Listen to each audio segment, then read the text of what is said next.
What's going on, guys? It's time for the comic book Babble-On. I messed up the intro countdown. Probably let's see if we can get this one to work. We got some guests. We're gonna talk about the MCU stuff tonight. Nick's not here, so yeah, neither is the professionalism.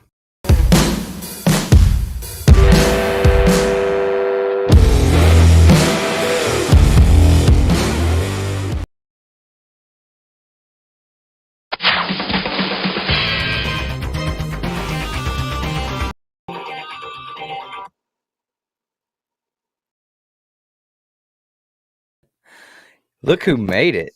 We're off to a great start. Right? I'm man, it's so hard to see the boxes on this screen for Melon, man. It's not like StreamYard where everything's bigger, you can see. But what's going on, guys? We have some guests tonight because we are going to be talking about the impact that we make on the MCU as far as building these movies up in our minds and hyping them up so much to the point where can they really deliver to our expectations? Well, we're going to talk about that, and we got a panel tonight to talk about that. That's right. We had to bring in 4 other people to make up for Nick. He is that large. Just kidding. So first, all these people have been on our show before. You guys have seen us hang out with them in person, actually, at the same weekend. So we got Jason, Southern Comic Geek. What's up, man? What's going on? Hope you're doing good, man. Ready to talk some MCU. We've got Mr. Greg, the bearded comic bro. What's up, dude? What's up? How's it going? Doing good, man. Doing Good. good. Listen, isn't Jason and I enough to cover Nick? No.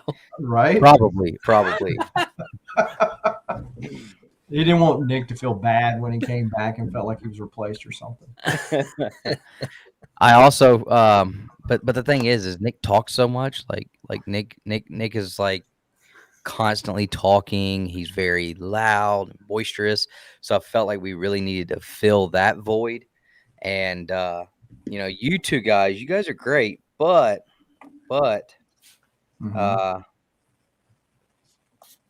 hold on, sorry, I was getting a text from Nick. He was letting me know that we still need to take it easy tonight, as he likes to talk. I swear, he thinks that I'm just gonna I don't know what he expects. Does he think I'm just gonna sacrifice someone to Hitler or something on here?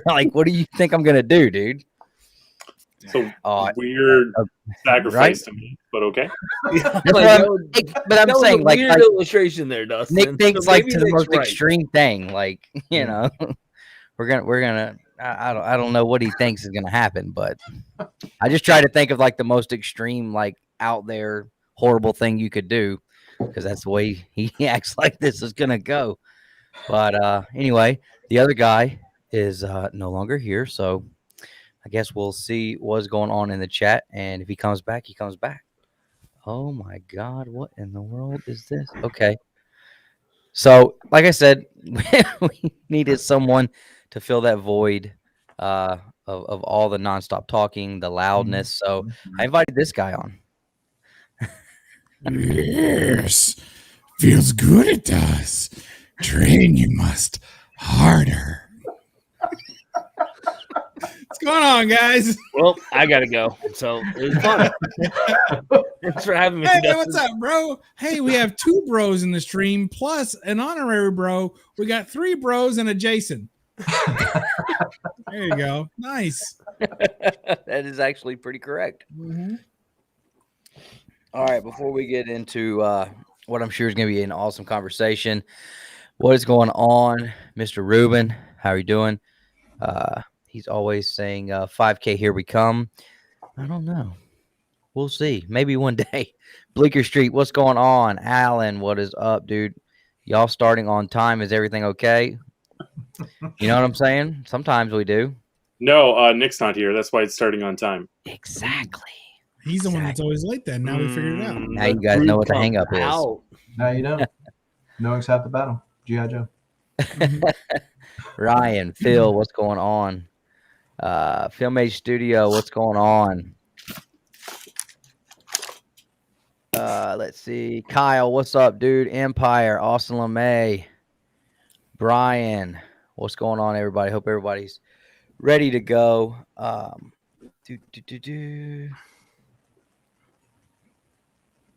Film H Studios, yes. Send me a DM on Instagram, and we'll get you some stickers, for sure. As long as you don't put them on anything weird, like you can't take a Two Bro sticker and put it on like a stripper pole inside of like a bar. Like you've seen that before. No, you can't. That's totally Jason was like, Vaseline wait, outside of it, I just in know case. someone's done that before. right. Bronze Age Nerd, what's up, dude? Good to see you. Been enjoying that guy's content, Nick and I both. So good to see him popping in here. All right, so who thinks Spider-Man is going to be good, and who thinks Spider-Man? What are you guys thinking about the Spider-Man? You think it's gonna be good? You think it's gonna be bad? You think it's gonna be okay? I don't think it's going to be able to live up to the expectations that we're putting on it. Yeah, As I say that as a universal like, right. I mean, the fact that people are selling tickets on eBay to go see this movie, like, Right. Yeah. I don't know if I'd ever pay double ticket price for a movie, like to see it the day it comes out when I can go like 2 days later. So I don't know. I think we're overhyping it. Yeah. Yeah. And Chad, we'll what's do it up, now. man? Hey, you put it wherever you want to, man. Good to see you, Chad. Yeah, I agree, man, because when I do get on, Facebook or something, I see in these comment groups, and a lot of times in Jim Mint's, what's the word? Channel. His members group on Facebook, like they constantly are talking about the Spider-Man and this new theory and that new theory, and oh my gosh, the Statue of Liberty was in an X-Men movie and it's also in the Spider-Man movie. So when they say here they come, the X-Men are coming, Wolverine is here. Oh my God, it's happening. And I'm like, what? How does that tie into Planet of the Apes? Well, you have to go further back to Congo, okay? Because if you watch Congo, you'll see that there are trees in that movie. Oh, trees. Also, before the humans are captured on their native planet, there are also trees. Did you just make a Congo reference on this show? I just want to clarify. Mhm. That's the only other movie I could think of that had a primate in it. Well, and Ernie Hudson was in Congo. Oh my God, Ghostbusters confirmed. Ghostbusters, Mark it it's down. all up in there now. Holy smokes. That just happened. That happened here. It's unbelievable. We are breaking through walls tonight. We are going to figure this out. But yeah, I think it's crazy. I mean, okay, if Toby and the other guy don't show up, half of the people excited for this movie are going to be upset, I think. Yeah, I think it's pretty much a safe bet that they're going to show up. But I mean, there's a couple of things. The reason why the hype train is so much, and all obviously the nostalgia from the old movies, Toby, Andrew Garfield, even that's built it up. But really, when's the last time that the MCU has had a really good hit? Yeah. So I think fans are starving for that. I mean, and on that's a good point. Established character. Whereas the Eternals, anybody outside of comics didn't really know who they were. We knew how Black Widow was going to turn out. She's going to die. Yeah. So, I mean, I think there's really some expectation for an established character. And now Sony's already said that there's going to be 3 more at least. Right. And which is weird because didn't Tom Holland say like something, and then everybody was saying, oh, this is Tom Holland's last one, but he didn't actually say he was confirming this is the last one or something. I don't know. Well, and so which is going to lead to the Miles spec, Right. That's Miles is going to show up whether in costume or not. And Bronze Age Nerd mentioned Shang-Chi, but outside of comic book fans, who knew who Shang-Chi was? Right. I mean, none of us even knew how to pronounce that until the movie came out. I've always said Shang-Chi. Yeah. I think we're right and the movie's wrong, personally. Dustin still calls it Shang-Chi. I still call it Shang-Chi. Yeah, it's hard to break a habit, man. Yeah. Are people really nostalgic for the Andrew Garfield movies?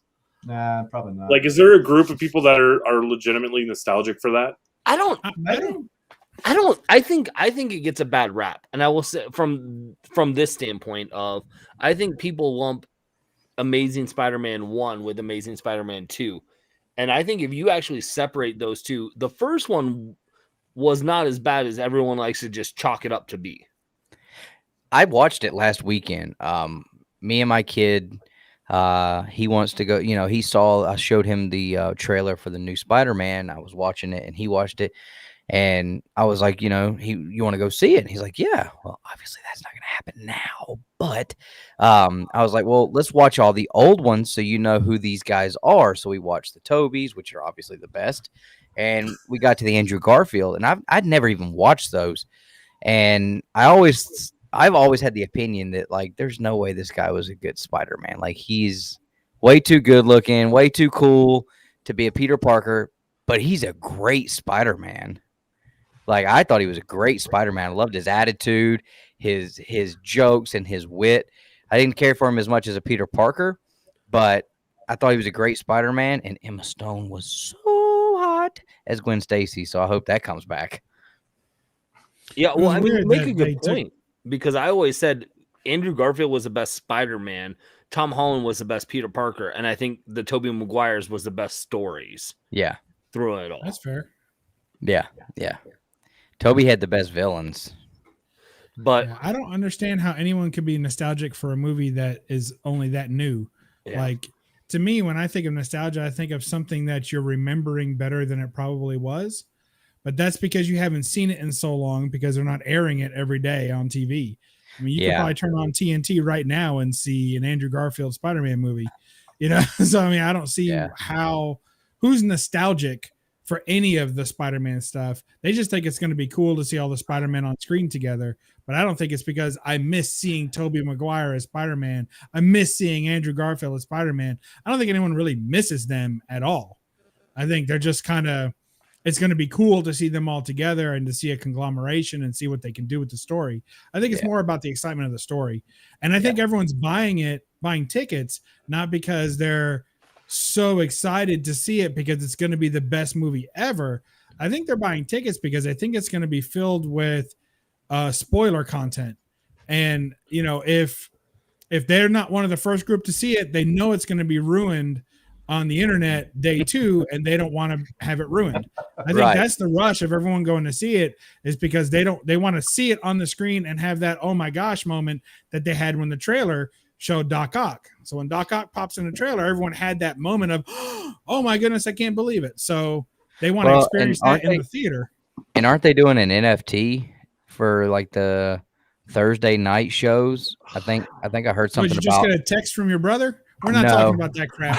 No, I'm just saying, like, that's another thing that I heard that I'm like, that's probably why people are like buying and flipping tickets so they can get, because I saw somebody say like a ticket sold for like close to like $600 somewhere. I don't know where, but because of the NFT. And I'm like, oh my gosh, with the NFTs, will you stop it?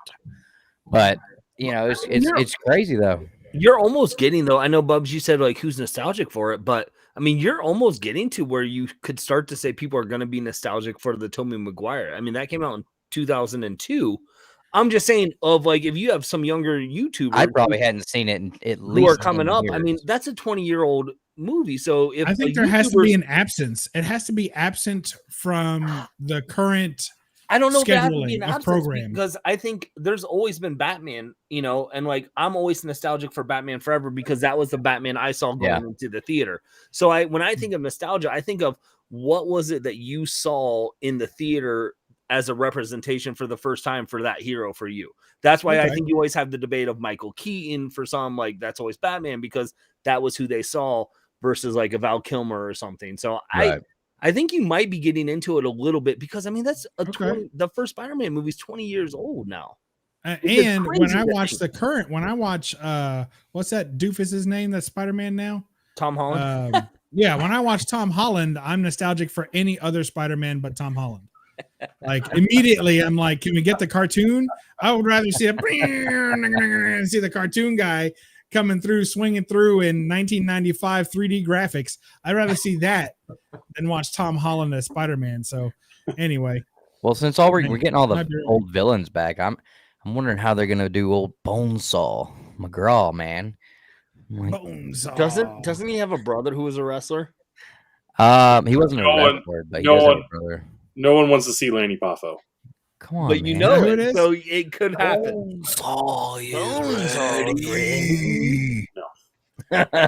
Not necessary. So I think everybody's excited about the potential and probably definitely gonna see all three Spider-Men. What do you guys think? We know we're gonna get the Goblin. We know we're getting Sandman. We know we're getting the Lizard. We know we're getting Electro. That's 4. Do you think we'll see 2 more? Yeah, aren't we getting 6? We're getting what did they call the Hobgoblin? What goblin was it in the Andrew Garfield movies? That was the Knob Goblin you're thinking of. Thank you. I believe he'll also be making an appearance. Yes, I didn't know you may have second slipped Goblin. into the wrong theater if you end up seeing the Knob Goblin on the big screen. That's you have gone that you went through the back door of the theater. You're supposed to go through the front where the families go. All right, I've helped you out there. Sorry, Nick, if you're watching tomorrow. Yeah, I'm not. I didn't even know that there was a Goblin. I haven't gotten to Amazing Spider-Man 2 yet. Whichever one shows up in the third Tobey Maguire one. Oh no, that's still Green Goblin, but it's just Harry in the Green Goblin suit. All right. Well, there's someone who looks like him that showed up in the trailer. Yeah, I saw that. So okay. But then do you think we see Mephisto? Do you think we get? It's probably Vulture. You think Vulture? Yeah, so that would give us Scorpion 6. Is another option. Craven has already been cast, so I don't know why they wouldn't use him. Do you think we're going to get any Rhino? That's what I was thinking. I hated that Rhino, but he was there. I mean, man, that was the biggest disappointment, though, because, I mean, they were setting up for that Sinister Six movie with the Andrew Garfield ones. Yeah. Man, that would have been great to just see a straight Sinister Six movie. Yeah. But now I know a lot of people, and I saw. Let me scroll back up. I saw this come back up, and we'll get on. We'll talk about other movies too, but this is obviously the most popular thing right now. So talking about Miles, I definitely think Miles is going to get a live action at some point. I don't think there's any chance we see Miles in this movie though, because I think for me, just that with like agreeing with that comment, as popular as Miles is, having the End of the Spider-Verse movies out, that has made him more of a household name outside of just comic fans. So when they are going to switch him to a live action role, I feel like Marvel's going to want to really capitalize on that financially with a big casting announcement and big build up like they have with this Spider-Man movie, and not just throw him at the end of a movie and not be able to. But I mean, I guess if they threw him at the end, that would be, they'd be able to ride that capitalize the rest of the way. Yeah. I think Miles is such a big character that if he was going to show up in this movie, I feel like we would have heard about a casting, or someone would have let it slip by now, right? Like, yeah. But if you have a young Miles like they did with Peter Parker in Iron Man 2, just as a cameo that they can say, hey, that's him, and then a couple years later, now he's older. Yeah, but what are y'all gonna do when we see a goddamn cartoon Miles Morales swing across the damn screen on a live action movie? What are y'all gonna do about that? What happens? I'll harken back to my nostalgia days of Who Framed Roger Rabbit when they combined live action with cartoon. I'm saying, like what if they did that? Like, what if Marvel thought, and I don't think it'll happen, but what if Marvel said, you know what, people are gonna love this. This is what people want to see. They're gonna love it. Bubs' head's about to explode already thinking about it. Yeah, I personally don't care anything for Miles Morales at all. That's a little bit past my generation of giving a crap. To me, Miles Morales is just an overblown what if episode. So the rest of it is just kind of like, I don't care. I have a Spider-Man. I don't really care about the rest of the Spider-Man. Just like I don't consider what's it, Ben Riley. Riley. Yeah, Ben Riley or Riley Parker or whatever his name is. I don't know. Like all that doesn't really mean anything to me. To me, they're just kind of clones and redone characters. So, which is funny because Miles kind of gets a pass because for a lot of people that was a Spider-Man that they, cared about. So that's cool. And if that's for you, that's awesome. And I'm sure more movies are tailored for you coming down the road. But I don't really care about any of that stuff. But it is interesting to me to see 3 versions of a movie Spider-Man in the same spot. Like that's kind of wild. So yeah, we'll see what happens. Isn't that the real reason people are getting like super hyped for it? Is that we're sort of bringing in these characters from other movie universes into one? Like, isn't that the real reason for the hype? I think the reason for the hype is still FOMO. I think people there's going to be, for as many as you've seen come out and have been spoiled or in trailers, there's going to be at least 2 or 3 shocks that happen in the movie. That's what people are expecting. And if it doesn't come out, then I don't think people are going to be upset about it if there's not special things, at least 2 or 3. So look at that. Yeah. I rode my dinosaur all the way over to the LCS. But I will say I agree with Justin from a little bit of that people are always going to gravitate towards when they do crossover universes of aspects. I mean, you saw there was hype about a CW TV show when they were doing the Infinite Crisis because they were talking about Tom Wellings, was going to come back as Superman for that. Kevin Conroy was going to appear as Batman. So I think because what that does is it harkens to something of like, Bubs, you were talking about, well, Miles isn't my Spider-Man. Ben Riley's not my Spider-Man. I think when you're talking about the movies, everyone has their own, that is my character. Like Michael Keaton's my Batman. George Clooney is no one's Batman, but like it's all those things. So when they can say it's not yours, sorry, Justin, I apologize for you and your bat nipples, but Christian Bale. Never apologize for nipples. I think when you start to do that little crossover universe, I think people there's something attractive about that, which is why people like the crossover worlds a lot. And so I think that hypes it a bit too. I mean, obviously you have FOMO like you were talking about I tried to not watch the first Spider-Man trailer for one day to see how much I would know going into it. I literally knew every single thing by the time I watched it. So there definitely is FOMO on that too, because if you're on the internet, you're going to know what pops up. Yeah, but that's the thing, right? If you're really that concerned about spoilers, could you just not get on the internet for a day? Who can do that? I think that's easier said than done with people. Yeah. I'm just saying, if you're really that concerned about it and you're willing to pay $600 now, that's yes. To avoid that, why not just turn your phone off for a day?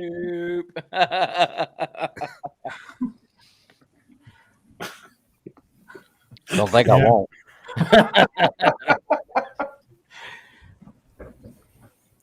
Damn, what's going on, bro? So what was the last movie you think, guys, that definitely lived up to the hype? In the MCU? Yeah. Or DC? Infinity War? Yeah, I think Infinity War and Endgame both. I would say both of them. Lived up to the hype. Yeah, I think both of those. How about Ant-Man and Wasp? Because most people they didn't give a crap, and the movie came out, and they still didn't give a crap. Like most people, you know what I mean? So it lived up to its level of hype. It just wasn't a high hype, The bar was low.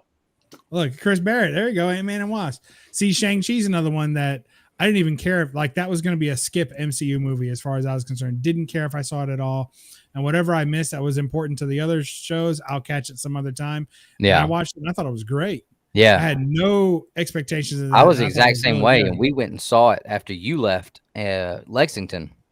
Yeah. And I was like, man, I don't really care, but you know what? The popcorn is smelling pretty good over there, and now I'm just like, let's go. And didn't even get popcorn, but so we went and saw it, and You watched it? Oh, Yeah. I'm sorry. I thought you were too busy talking to Nick during it to watch it. Oh man, Sorry. you're supposed to sit in between them, Justin. You're supposed to sit in I between. think that them would to have make been sure it worse doesn't for happen. him. If I would have sat in between the two of them for that movie, you would have never seen me on this channel again. We Man. talked to that man the entire movie, and he was stone faced the entire thing and did not say a word hardly. All right. So obviously there are two kinds of people in this world. Ones who like to talk during movies to each other and like, hey, look at that. That was kind of funny. Wasn't that funny? Oh, what did he just say? And then there's people who are correct who just like to sit there in silence and enjoy what they're watching. Yeah, but if you can't talk about the experience while it's happening, I mean, you're going to lose out. No, you're not. You're going to enjoy the experience. I want to talk about the experience in the moment, though. Yeah, it's called afterwards. Literally, do you forget what happened for that long that you can't talk unless about unless you have an important, like if you get lost in the plot and you have a very important question as to what's going on, then ask me after the movie. And I'll tell you, and you can rewatch it your own time, and then you'll know what the hell's going on. But yeah, I agree. You know, I wasn't looking. I was gonna I had no desire to see the movie, but I thought it was really good too. It definitely surprised me. Guardians was the same way. Did you guys? Were you guys all surprised with Guardians when you saw it the first time? Yes, but I think unfortunately, I like Guardians, but I liked it better when it first came out. And now I kind of blame it for all the campy, crappy stuff that the MCU's put out since then. Yeah. Trying to replicate the Guardians formula. Right. It's just soundtrack movies and, and these high comedy beats. I just prefer it to be a little bit more serious. And they've kind of made it a lot more silly. So, yeah.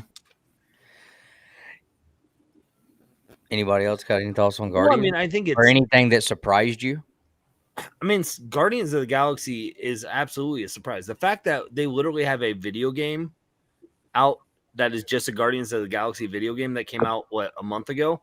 That's insane to me because, I mean, I'm a comic book, I'm in the comic book world.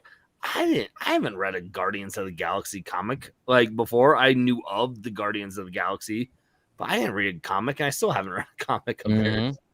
And I think that's the same thing as what trying to figure out that's Spider-Man's that kind of next big push for them, because I haven't read an Eternals comic and I don't plan on reading an Eternals comic. I think I read it. I think Karen Gillan did one 6-7 months ago, and I read like the first 2 issues. I was like, nope, I can't do it. Yeah. That series was kind of lame, but I mean, they're trying to rekindle the magic. I mean, Guardians of the Galaxy came out and it was a sleeper hit for Marvel, but can they continue to do that with unproven properties? And my question is, why should they? Now that they have Fantastic Four and X-Men, why are we sitting there going to the well with these unproven things like Shang-Chi and Eternals when you have so much well-known property laying out there waiting for you? I think that marks their demise. Here, you heard it here first. I've said that. Comics. I talked about that with my comic shop several times. Like, you've heard it here second on Two Brothers Comics. But I think that when it comes down to it, one of the strengths of the MCU was that they were taking properties. I forget who it was. I think it was Jim Shooter who they asked, and they said, okay, what do you think about them changing like Wonder Woman's stuff? And what do you think about them changing powers of superheroes in movies and what they, their backstories and things like that? And he was like, there's like 3 or 4 things about every superhero and that everybody knows, even the lower level. And the lower level superheroes, you may even get 1 or 2 things that everybody knows. And as long as you keep those 3 or 4 things, you can change everything else for the sake of telling the story, as long as it's a good story. And so you got Iron Man was the first one come out, arguably Hulk, but we'll say Iron Man comes out. And what do you got? You got someone, I mean, of course, when I saw Iron Man flying with jets in the trailer, I was like, oh my God, it's Iron Man. But what did I know about Iron Man at that time? Not that much. I had read a couple of stories with Iron Man where he was with Captain America and stuff like that, and some Avengers stories, but like standalone Iron Man, backstory, I didn't have that much. So they kept it clean enough, they kept it close enough, and I think you can do that. You know, the Guardians of the Galaxy in the movies don't appear anything like that in the original comics, or even that's not even an original team.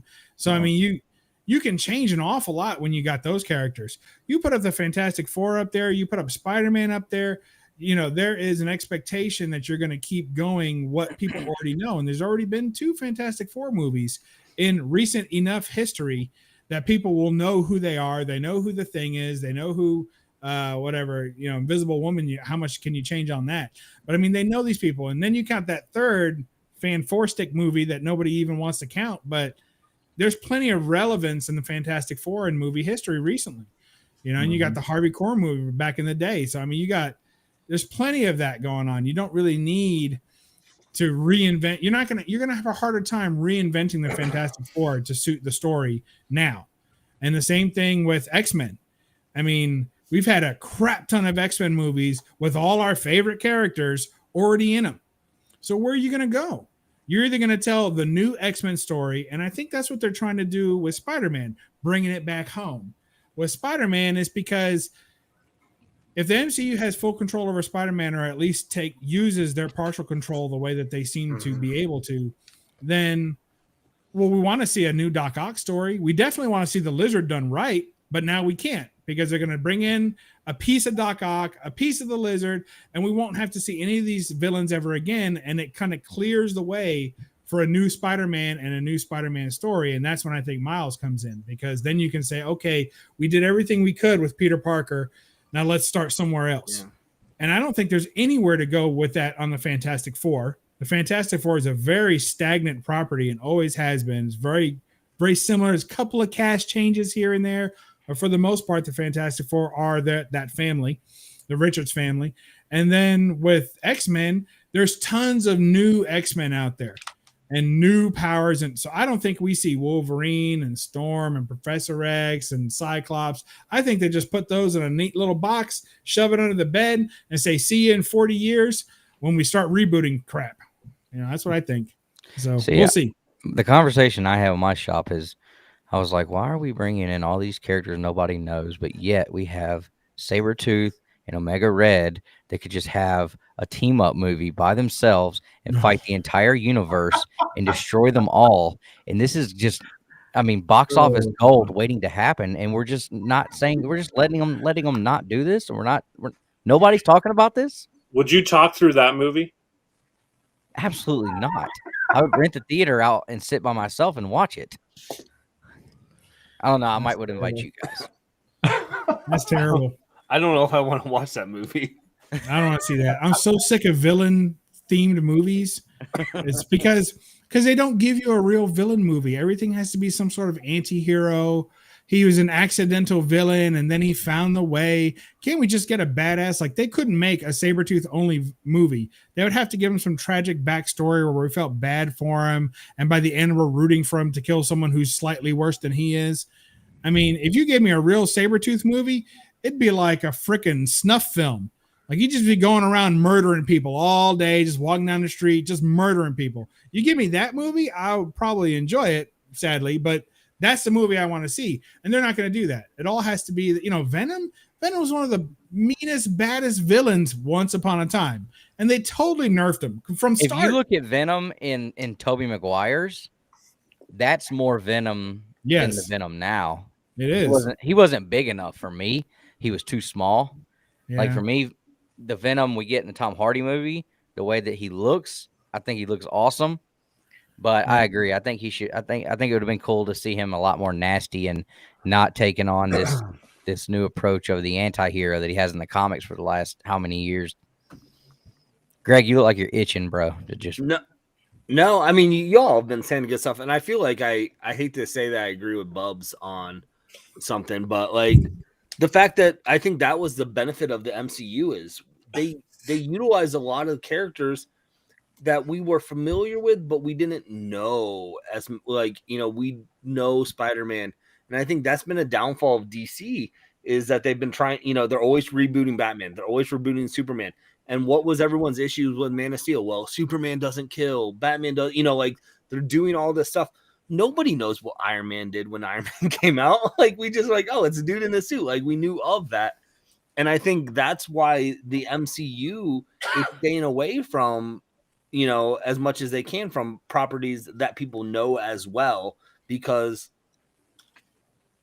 you know, we don't know it. And so it's interesting to see what happens or what they're going to do and where they take things. And, you know, I think if they would have been able to keep with the Amazing Spider-Man, the guy who played Flash would have been a great Agent Venom in that. I mean, he's in there for like 30 seconds in that movie. Flash Thompson. Yeah, but he actually looked like a legit Flash Thompson compared to, no offense to 40-year-old Joe Mack, you know, when he was. I think he was 40 when he was in that movie. He looked like he was a 40-year-old in high school then. And let's be honest, no one's going to think that the Flash from this new MCU is going to be that. What do you, when do you guys think? How do you guys think like Deadpool? You know, that was a big hit, and how do you think that's gonna like mesh with the MCU? I like the idea that someone a long time ago posted that Ryan Reynolds' Deadpool should be the new Stan Lee cameo. I like that. Hey, Bronze Age nerd. All right, bro, take it easy, bro.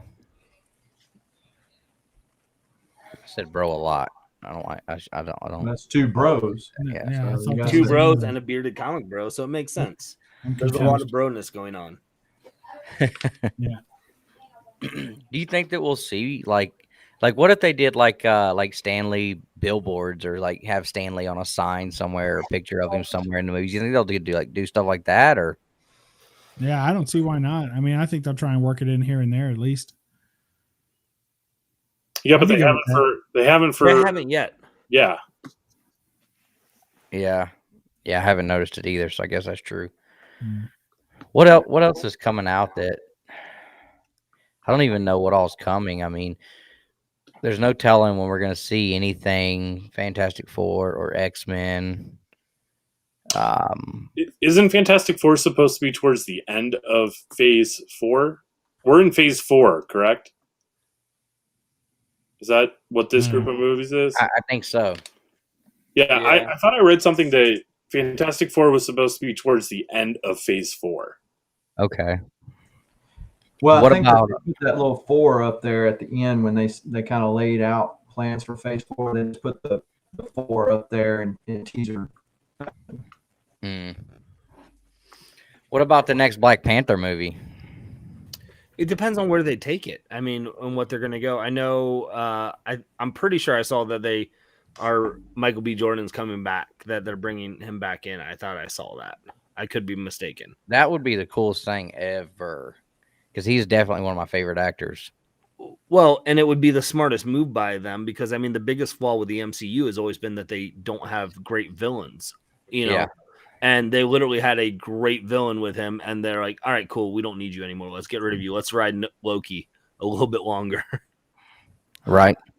This is something I can't wait to see. Namor. Yeah. And I really think that it would be cool to get the Savage Submariner in that black costume that he has. I think that something like that would be way cooler than him showing up in like a butt flap.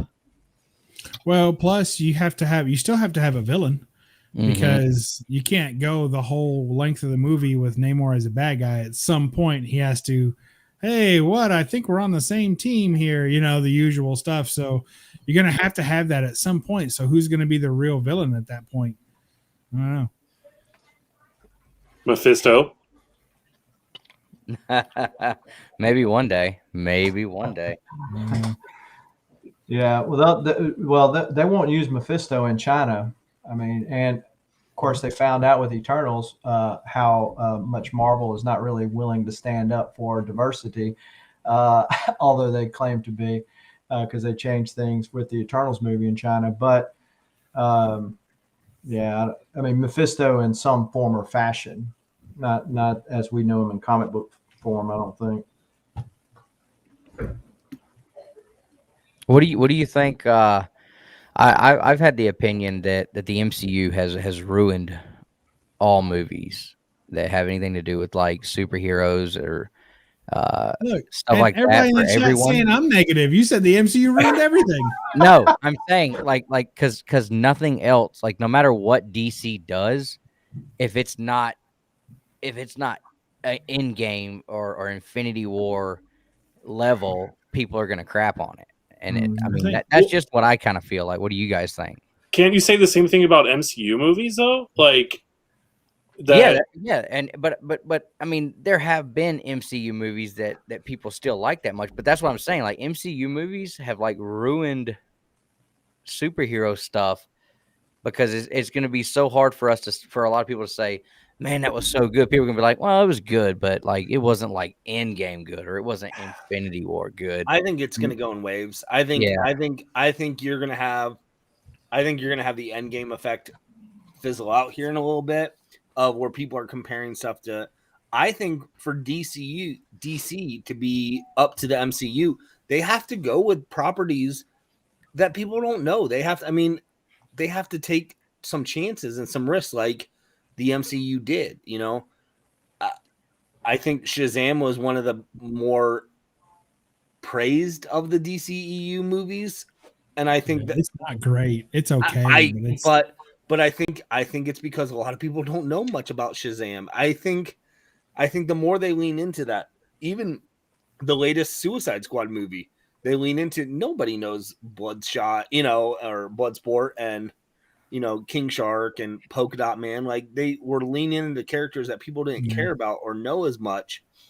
And I think DCU needs to find some like booster golds. They need to get some, like, try some of those, and just because you're always going to get people go, well, my Batman does this, my Superman's this.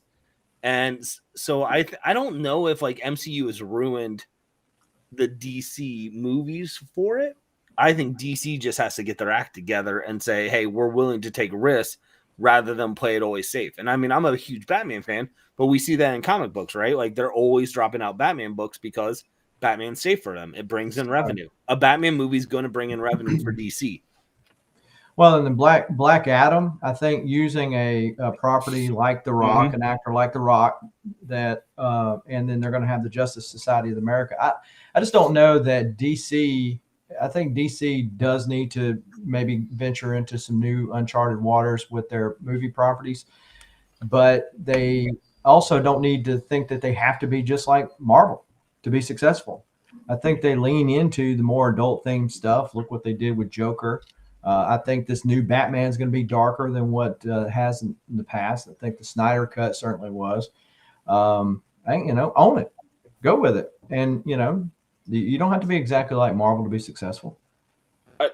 I think a lot, at least for me personally, there's some confusion on my end as to whether this particular DC movie ties into an expanded universe or if it's just a solo set alone story that has nothing to do with it. That's where I kind of takes me out of it. I think DC. I think Warner Brothers and DC don't know half the time of what's going to be because I think they want to know what works and what fits, and if it works, they're like, "Oh, cool, we'll make that continuity." Yeah. So Dan brings up this point here. What storylines do they have to pull from? They got plenty of storylines. They got plenty. That's the sad thing about it. They got plenty of storylines to pull from, but that is one thing they could borrow from Marvel, and they might be doing it with the Flash movie, because Marvel takes just enough to bring that comic book reader in and say that's what I want to see, but not enough to where the non-comic book reader can't go, I don't know where I'm at. I don't know what this is about. I can't buy into it. Whereas DC, they just make a movie and it doesn't match any of the comic book material most of the time. I think that Marvel is putting out constant like summer blockbusters. So the superhero movie is the new summer blockbuster, and they're trying to do it year round.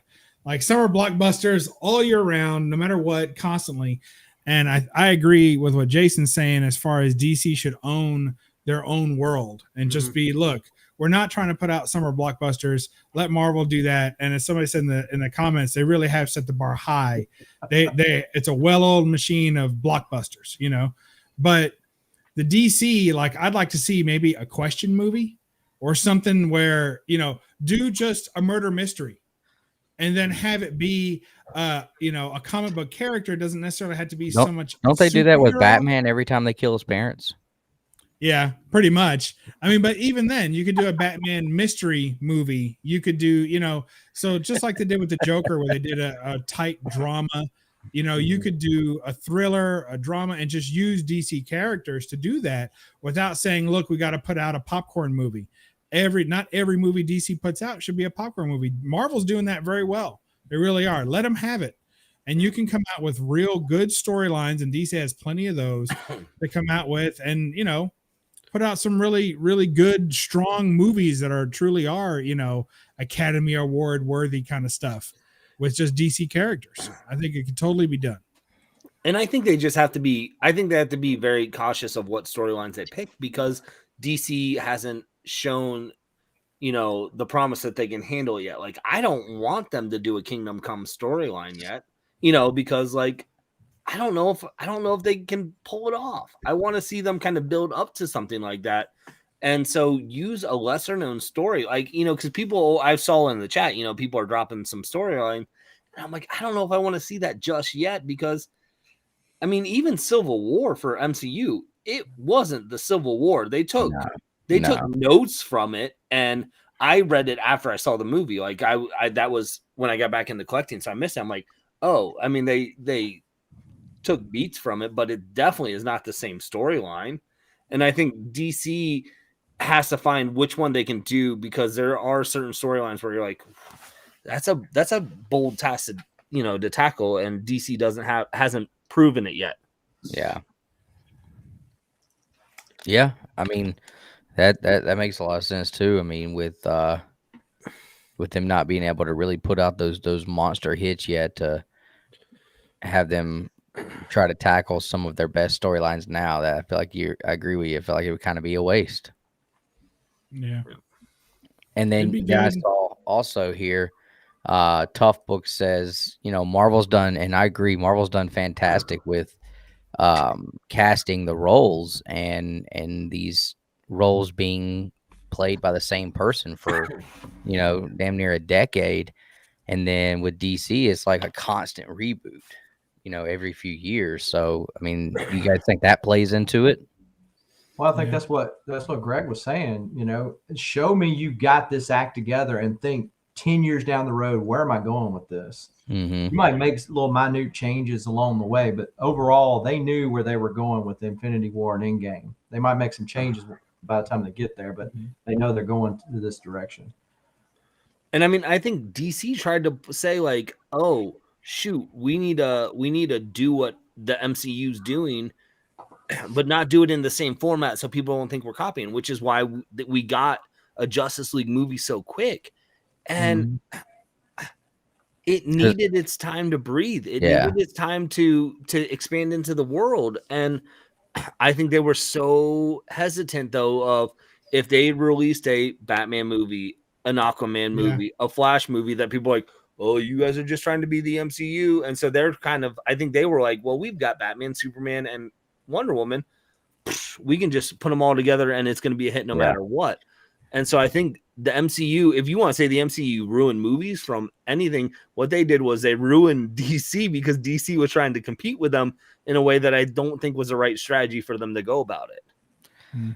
Yeah, I mean, I don't think I would have held it against them if they would have taken that route. I mean, you see the formula that works. I mean, go with it. I mean, how many teams have tried to adapt to other coaching strategies from great coaches in the history of sports because it worked?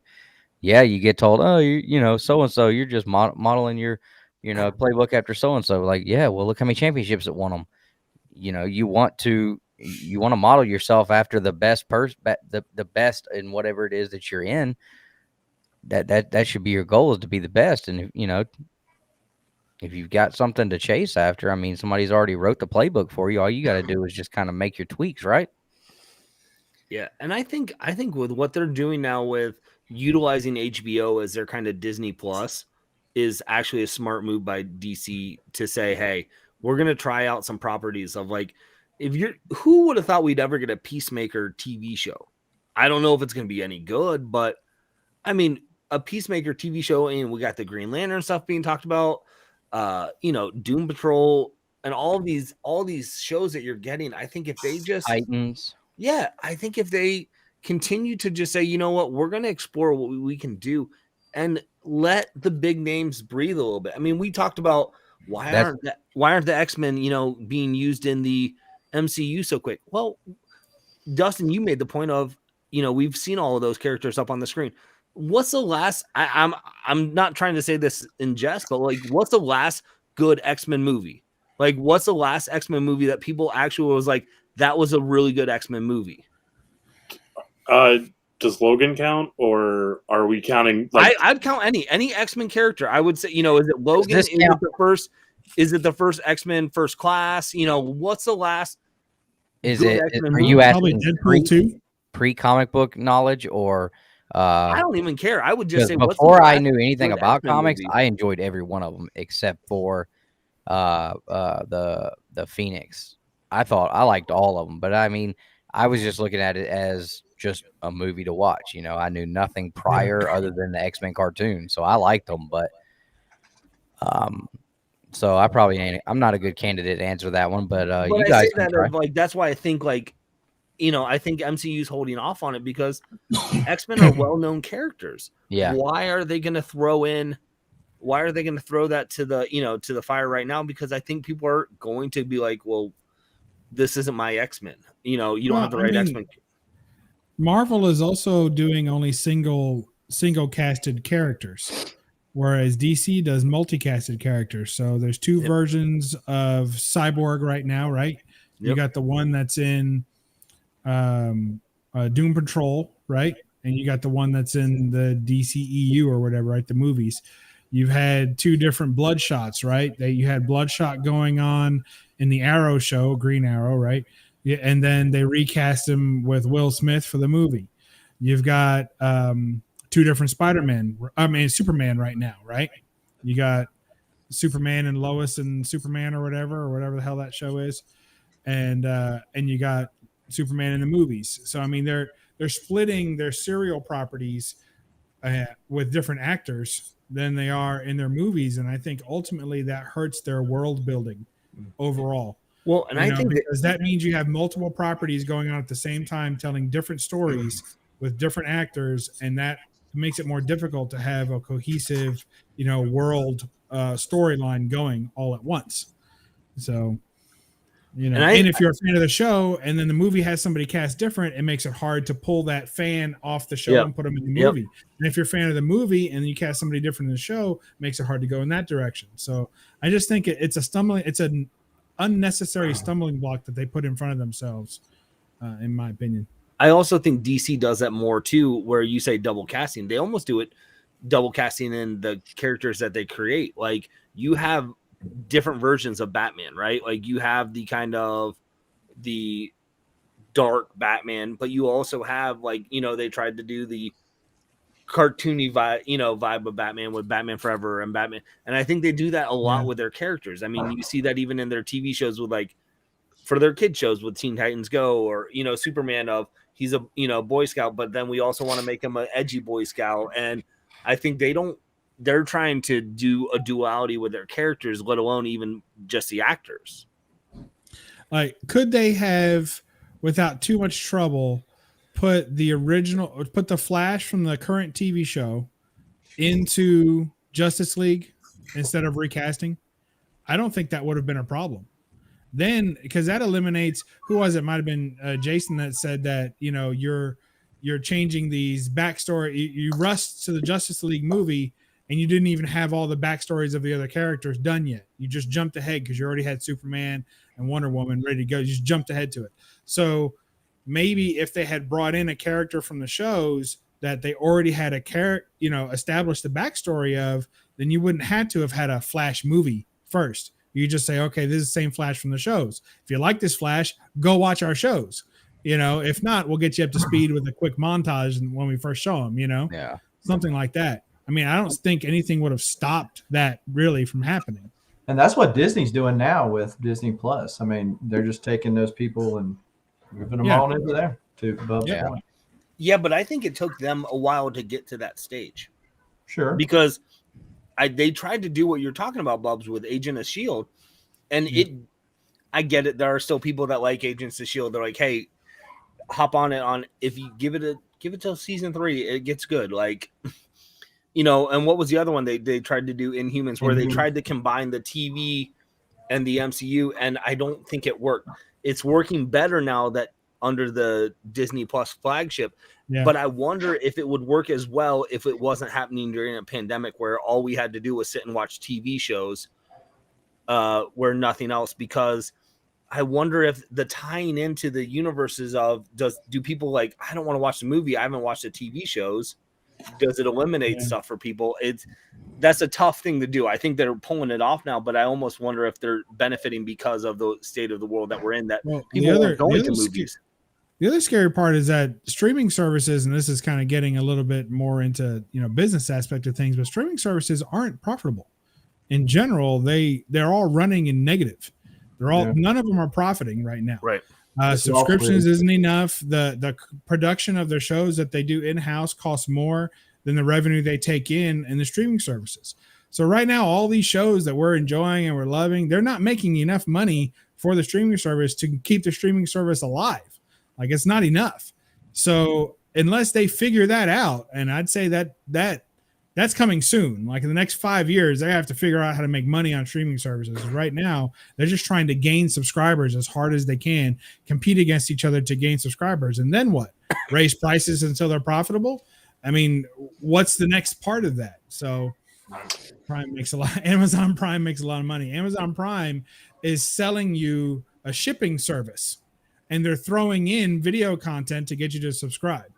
So that's one way to go about it. Maybe Amazon Prime is making money, but the Amazon Video service is not gaining enough subscribers to make its own nut. So, are you saying that I should stop sharing my login and password with every member of my family?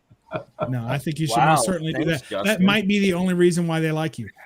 So I would keep that going, Justin. I mean, if you want to start considering me a part of your family for that benefit only, I would be okay with it. Hold on, I'm texting you my login and password now. So if this Spider-Man movie, if we do get all 3 Spider-Man and it's a monster hit and everybody loves it, and in 2 years we see the Batman multiverse and we see all those guys back, that's a winner. I don't know. Christian Bale, Val Kilmer, everybody. You're talking need about a Batman Batman. guy. I don't know if I want Dead? that. He won't fit in a bat suit now. Isn't he dead? Val Kilmer's not dead? I thought he was dead. He's Whatever. No, he's but hanging he in is. there, but sheesh. He's a monstrous person now, though. I think. I mean, He's a big old boy.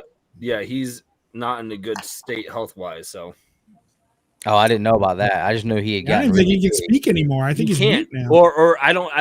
So we saw him at Louisville Comic Con in 2019, right before the pandemic, and he was wearing a he was wearing a scarf to cover up his throat, and he wouldn't speak to anyone because he was still coming over his throat cancer stuff that he was dealing with. Okay.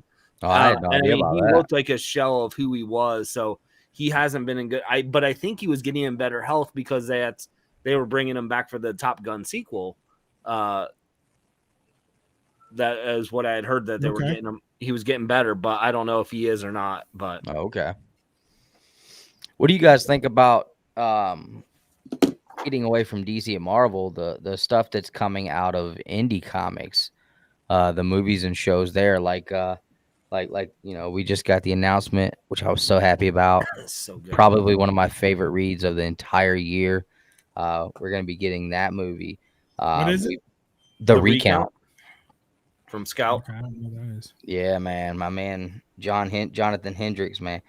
He killed it on that title. I loved it. And when I saw that we were getting the movie, I was really pumped about that. Well, they've optioned the rights. How many times have we optioned rights for? Well, they've got a writer and everything ready to go. Yeah, I they thought got the that guy who meant they were. did Kill the Messenger, which what was it? Was it who's was the dude who's Hawkeye? Wasn't he in Kill the Messenger? Jeremy Renner. Yeah, I think Jeremy Renner was in Kill the Messenger.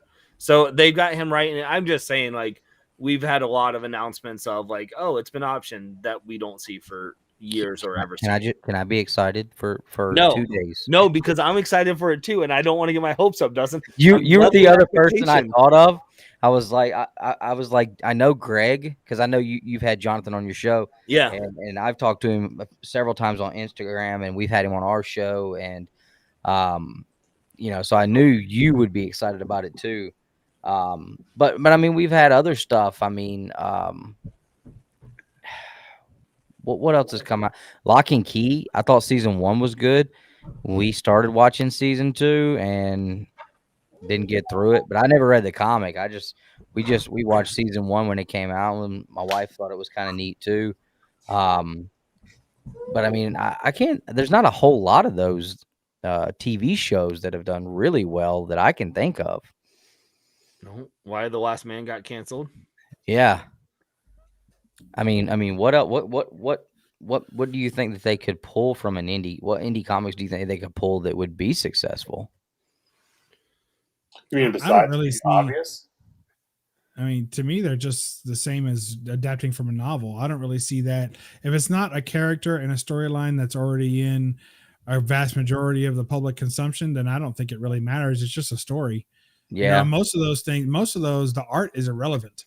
I mean, you look at those comics, the art's totally irrelevant. If it has a solid story, that's all that matters. You know, that's what they're going. A premise of a story, because they have to build a show, and they're not going to pull from every comic book. They're not going to read through the whole comic book and say, "Oh, this is the one we need to do next," and this is the one we. They're just going to take the premise and then have their own writers work on it. So, yeah. What about Spawn? A shell of the book. Yeah, barely touched it. Like, people are complaining about the Hawkeye show right now. I never read that volume of Hawkeye, so doesn't really concern me. I'm enjoying the show a lot. I think it's really fun and well acted and well produced and got good special effects. So far, I'm enjoying it. But I guess people that read the book are really pissed about it because they stray so far from the book and change origins and all kinds of other things. And you know, it doesn't bother me, but you know, I can see how that could get to somebody. Yeah. What about Spawn? I mean, do you think that they can the third time? If they do Spawn again, do you think that it could be successful this time, or do you think it's just left? Do you think it's just doomed? Do you think they have to wait until those of us who lived through the original Spawn stuff have completely died off and then bring it in for people who don't know what it is for it to be successful?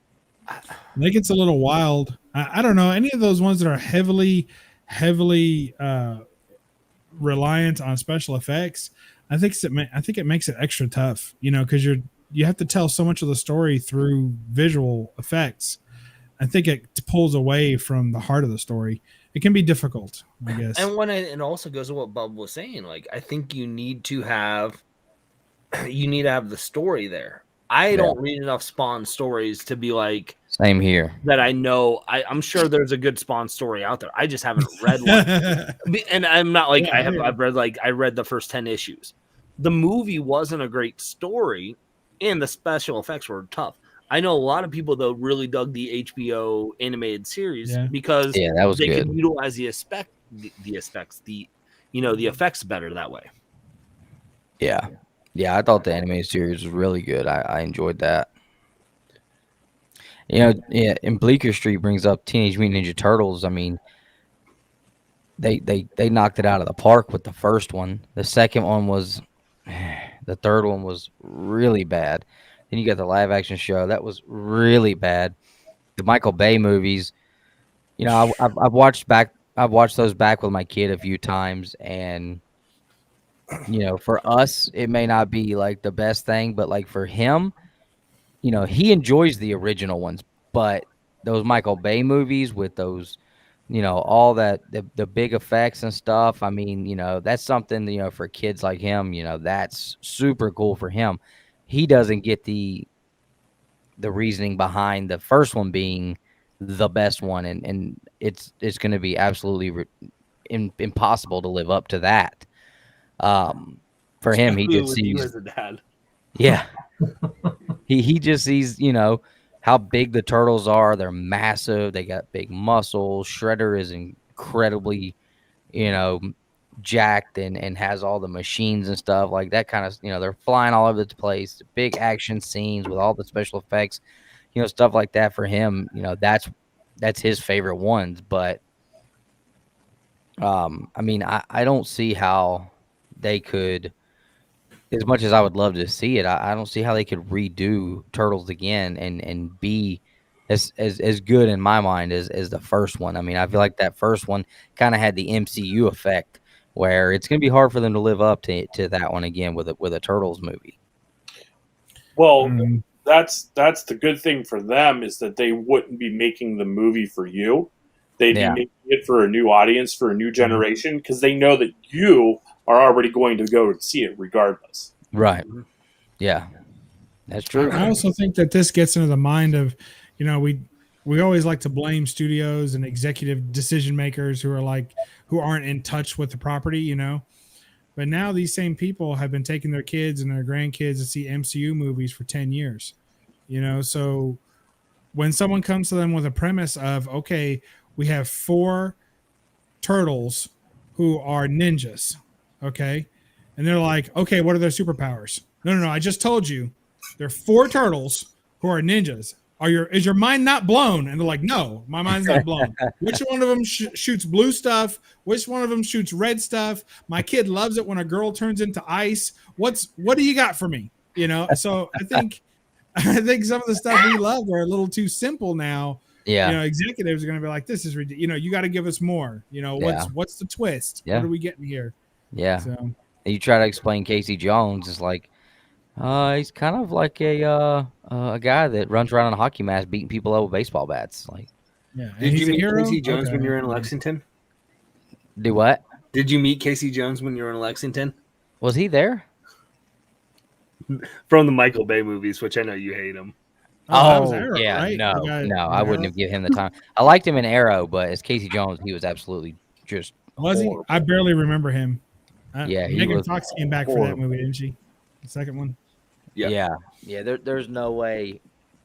There's no way Casey Jones could I ever don't be remember that as second one good. at all. The first one was bad enough. I have watched it. It has like 4 good parts in it, and then the rest is terrible. But the second one, I don't remember. I know I saw it, but I don't remember it. Yeah. I think you made a good point though. They're not gonna make, if they were to do it, they're not making it for me. They're making that, and that's where the Michael Bay films, is a great example. It's not that you the movie was bad. It's just not something that was made for us. So we didn't like it because it wasn't for us. I didn't like that they changed the turtles, made them look so different, and you added all the extra garb and all this stuff. Like, no, dude, they got shells, bro. That's all they need. We don't need like this extra armor and stuff like pads and stuff. They're turtles, dude. Elbow pads, knee pads, shell, bandana, go. Well, Bay did the same thing for the Transformers. I mean, he kind of changed them. The first one is decent, and the rest are unwatchable for me. The Transformers. I don't know. Such a missed opportunity. I never got into Transformers as a kid, so I kind of loved them all. But It's the design of the Transformers that are such epic fails too. The rest of it can be weird, crappy story. Who cares? Have you tried to go back and watch the original Transformers cartoon? Does not hold up. It's rough, man. The stories are stupid. The voice acting's bad. Like everything about it's bad, except for the visuals. All you had to do was give us, and they did good with Optimus Prime because he's the most recognizable. But everybody else, they just made a big clump of metal and looks stupid, and you even get the classic sounds are even wrong, and it just sucks. So, but the first one is at least interesting, and then after that is just downhill. I like Turn the one Bumblebee into a Charger. I mean, they started right off the bat. Just it was a Camaro, but whatever. It sucks. I like when they went to the pyramids and that one Transformer was just eating the pyramid. That was neat. I don't know. It was all so ugly. Such an ugly movie. That was supposed to be a combiner too, wasn't it? That was yeah, he was combined by like 4 or 5 different Transformers. Devastator. Yeah. Took me a minute. Sorry. Yeah, he didn't look like devastated, but yeah. Well, I guess as we're winding down, what do you guys think? Do you think Spider-Man's going to live up or no? No, we've overhyped it. There's no way it's going to live up to it. I think it will. I don't know if I made that clear. I think it will. I think it's going to have 2 or 3. I think for all the stuff that people already know are going to happen, they'll be satisfied when that happens. And there'll be 2 or 3 things that'll come out and people will be shocked and have that, oh my God moment. They're going to spoil it on the internet for everybody else. And that's just the way it's going to be. So day one, everyone's going to be super excited. And when you fight somebody that hard for a ticket, they're going to act like it's great. You know, they're like, this is great. So yeah, I think people are going to be super excited. They're going to love it. And I think it was important, the timing of when that there's going to be more movies coming out in this same, universe. And I think hearing that was important because now that lessens the need for this movie to be the end all be all. Now it could just be the start of something great and you could drag that along for 2 more movies. So I think that took some of the pressure off of it by releasing that timing of don't worry, there's going to be more movies. So if you end up not liking this one as much, or there's something you wish you could have seen that you didn't get to see, don't worry, it's coming. So I think I think it'll be fine. I think people are going to love it. It's going to be awesome. Highest grossing Spider-Man movie, the most beloved Spider-Man movie since Tobey Maguire ever painted a pair of tidy whities. It's going to be great. You're welcome. You heard it here first, folks. Yeah. Yeah, I guess I'm just I don't love the MCU Spider-Man movies, so I'm like going in with a negative attitude already because they've always had Tony Stark be like Spider-Man's dad and let Spider-Man just be Spider-Man. He's smart enough, he doesn't need Tony Stark, and now they're just switching out Tony Stark with Doctor Strange. And so I'm just like, here we go again. Like let Spider-Man stand on his own 2 feet but I think we have hyped it up so much. I mean, the fact that we're seeing ticket sales on eBay, there's no way it can live up to the hype. Let me see what the sales are looking like. My expectations are in the mid-range, so they're kind of that last trailer kind of actually made my expectations go down because I thought the last trailer was just kind of meh, right? So my expectations are lower, which means it'll be easier for them to beat them. So I'm going to say that this is going to live up to the hype. Mm-hmm. It's sort of it's going to live up to your hype. Yeah. You didn't ask whose hype it had to live up to. Yeah. I'm applying the Ant-Man rule to this, right? Exactly. I am too. Tickets are selling from anywhere from $50 to $100. That's not that far off the regular price, is it? It's at least double. Like $25 right now. Yeah, it's at least double. I'm sorry, I don't care. And then you have people that are putting up, doing their fake sales. $10,000 for one Spider-Man ticket, $5,000 for one Spider-Man ticket, and these are sold. Like, yeah, I wonder if that's legit. 2 Spider-Man No Way Home IMAX tickets, $24,000 best offer accepted. Well, it is IMAX. What do you expect? People are so ridiculous. Oh my God. If you really think somebody's going to believe that those tickets are selling for $10,000 a piece, I'd hope someone hadn't spent $10,000 on a ticket to go see Spider-Man. I hope someone did. Because like I've said 1,000 times, guys, it's just Spider-Man. It's not like it's like a great superhero. Yeah, he's no Omega Red. Or Sabretooth. Hey, raise your hand if you have an Omega Red first appearance in the 9.8. Oh, I gave mine away. No. Yeah. And mine's self-graded. I graded it myself. I'm being loose. It's more like a 7, but I think I could clean and press. I've got like 6. 9.8. I got like 6 raw copies that I need to send in and see if I can get at least 198. I just keep buying nice looking copies, and at some point I'm going to send them all in. Luckily, I live in a very small town, so when that movie comes to this theater, I'll be one of probably 50 people in the whole theater, and there'll be tons of empty seats around me. Because if everyone in this town went to go buy a ticket, it still wouldn't fill the theater. I never have to worry about that. I'll probably go see it opening weekend and not have to worry about. I'll buy the ticket when I walk in with my popcorn. Yeah, I haven't even looked. I haven't even looked to see if I can buy a ticket yet. I'm like, I'll Yeah. get there. They don't even have pre-sale tickets at my theater. You got to go there to buy it in person, no matter what. Hey, you know what? I work from home. I'm just going to take an afternoon off and go. That's what I That figured. sounds good.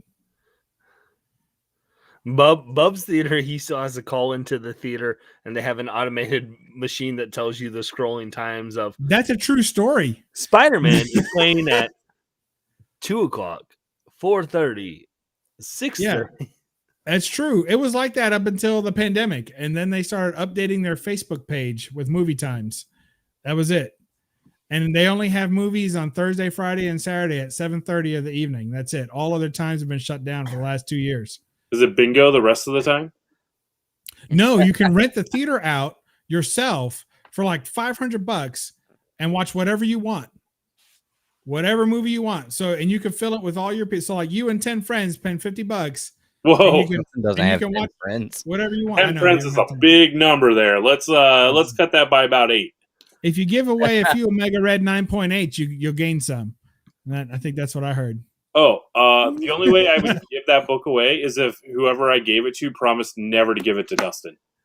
Well, I know that they changed their times because it used to be like $100 or $200, and I think they raised it for the peak season, you know, for Christmas, because everyone's trying to rent out Elf to watch Elf for the movie theater, you know, all by themselves for a night. So they raised their prices, but back after the holidays, it'll be back down to like $100 or $200. It's crazy how cheap So that you is. just watch gonna rent anything it you out want. and invite all of us to come out and watch movies? No, he's gonna rent it out to watch Saturday Babble-On. Yeah, you can put streaming services on. You can watch YouTube. You can do whatever you want with the projector. They'll let you watch anything. I think I'm going to put on Barbed Wire, Pamela Anderson superhero flick, and only replay the opening 2 minutes over and over again where she's on the pole. Like, we'll just do that for 2 minutes. Rated R. Can you rent out the theater and play Steel, starring Shaquille O'Neal? Let's do a double feature. Okay, I'm in. Because I definitely want to see Barbed Wire. So maybe Steel after Barbed Wire. Yeah, I mean, yeah, naturally. I think that'd be good. Or Superman 4, The Quest for Peace. I'm gonna play it all day. Is that the one with Richard Pryor, or is that Superman 3? No, that's 3. That's 3. 4 is 4 like was the with one with the golden- foam rocks on the moon. They're throwing at each the other. golden hair It's boy. terrible. Scratched. Yeah. And the guy has long nails that makes him sick. Chaos said he'll fly out if we can watch Shazam starring, which is actually, he means Kazam. He won't even Shaq. come get on this And then stream. He ain't Steel. flying out to watch nothing. Do that. That's the true double feature, Steel and Kazam. Oh, yeah. I think so. Superman 3 is better. That's why we're not going to watch that one. We're only going to watch terrible movies. Kazam starring Shaq. Let's do you it. can do the Fantastic Four, last Fantastic Four one. Or we can do the first Or we can Fantastic do the Four. first one that they tried to, yeah. Yeah. First time in theaters. That's not a bad idea. Maybe I'll Oh, have what's up, Kevin? Sorry, I wasn't. I was doing this to Chaos, not Kevin. My bad. Yeah, just got here. Yeah, you're late. Yeah, you're late. You did You're do late. the red brown Captain America. Howard the Duck. That'd be I good can with the watch that. helmet, with the bike helmet, and the Well, trial of the Incredible Hulk. That'd Hell. be cool. Why not just do some Dolph Lundgren Punisher as well? Heck yeah. Only if we get to And- watch Dolph Lundgren in Masters of the Universe. I'm in. Ooh, that's another good one. Yeah. Absolutely. And we'll do the Nick Fury Agent of S.H.I.E.L.D. with David Hasselhoff. There's another, and Howard the Duck, the first Marvel movie ever made. We do that too. The second Ghost Rider. God, I've tried to watch that movie 3 times. I have it on DVD and I still can't, or Blu-ray. I still can't get through it. Like 3/4, I wake up. I'm like, what happened? I fell asleep. So bad. So Happened bad. to But me I'm with, telling you. Doctor Strange. I haven't been able to finish it. That's it. I'm doing a Bub's World con. I'm going to rent out the theater for the entire day. And it's going to, I mean, it'll cost me a little bit of money, but everybody's invited. Free tickets to the shows all day long. We're going to show a bunch of old, bad superhero movies and talk through the whole thing just the way. Does that mean Ghostbusters #1? I'm gone. Huh? Does that mean Ghostbusters #1? No, I like Ghostbusters. Female 1. Ghostbusters. The female Ghostbusters. We'll watch that one. I watched Ghostbusters the first time in my life last Saturday. What? The first one? I liked it. Ooh, Toxic Avenger. That's a good one. And then at the end, we'll do Heavy Metal, the cartoon movie. We'll do that at the end, just so that you can remember that there could be. I would suggest the Phantom, but we're only doing bad comic book movies. Billy Zane the Phantom is a great. I like movie. that one. What about Swamp Thing? Yeah. I'll watch it. Which one? Which one? The Wes Craven one or the one that is super campy? No, the one that's super campy. The second one where the 2. plant messes with Heather Locklear for about 20 minutes. Yeah, that's a good one. She gets all vined up. Yeah. If we're doing truly bad comic book movies, we have to put The Spirit in there. I've never seen that. Is it that bad? It's pretty bad. It's terrible. And I tried to even watch like it. in a good way. It's just bad. All right, that's a deal. I'm gonna rent by this point. If I rent it out for Catwoman, Halle Berry's Catwoman. Oh my God, we've got to put that one in. And I think Batman and Robin fits the bill too. Steel, yep, we're putting that. I'm telling you, this is gonna be great. Can we? I'm sure they'll give me a discount if I rent for the whole just day, put right? the Catwoman basketball scene in there and just call it a day, so we don't have to watch the whole movie. The basketball scene in and of itself is so bad. We're watching a 2X. Daredevil? Yeah. The first Daredevil movie with... why don't we just throw in The Shadow then? I like The Shadow. That being said, the director's cut of Daredevil, the first Daredevil, isn't that bad. If they could take out that playground scene, then the rest of it is watchable. I've never seen any of those. Elektra. Never watched Elektra. I didn't know Daredevil had movies. Double feature. We got this, man. This is going to be a big deal. Bub's World 2020. Let's put it 2023. Let's push it out a little bit. Plan it. I need some time to plan this because I also need to have I want to have it convention style too. Maybe some books and stuff, trade hands, and a little bit of comic convention. So I need to find something. This is the smallest little town on earth. You're gonna love it. And then come over, watch movies. A ticket to the convention gets you a ticket to the movie all day. You get to go watch a movie, whichever movie you want. You get a ticket to the convention. You walk. I'll put it all in the same strip center. There's a bunch of empty things. I'll rent it out for the day. I'm telling you, the whole weekend. With such a small with such a small town, where are we all going to stay? In the strip mall. Yeah, that's the whole point. You can all the town has a hotel and nobody will be there. Like nobody will be there. It'll be like when Dustin just ran and attacked me in Lexington. It's and there's no Uber here either. There's no Uber, there's no Lyft, there's nothing. There's no public transportation. So we're gonna have the Bub's World van running shuttles back and forth to the movie theater and the convention. It's gonna be great. You guys are gonna love it. Closest airport, Nashville. See you in 2 hours. Somehow I feel like this is not going to happen. Oh, no, we're not staying at Bub's house, Chris. Nope. That's what I was thinking. I was just going to crash there, next to that fan, because I like to have a fan on me when I'm sleeping. Man, well, we can. I'll let you borrow it. No, that's right. Ben Affleck played Daredevil. That's right. Yep. That's right. What's Who'd up, you man? say played it?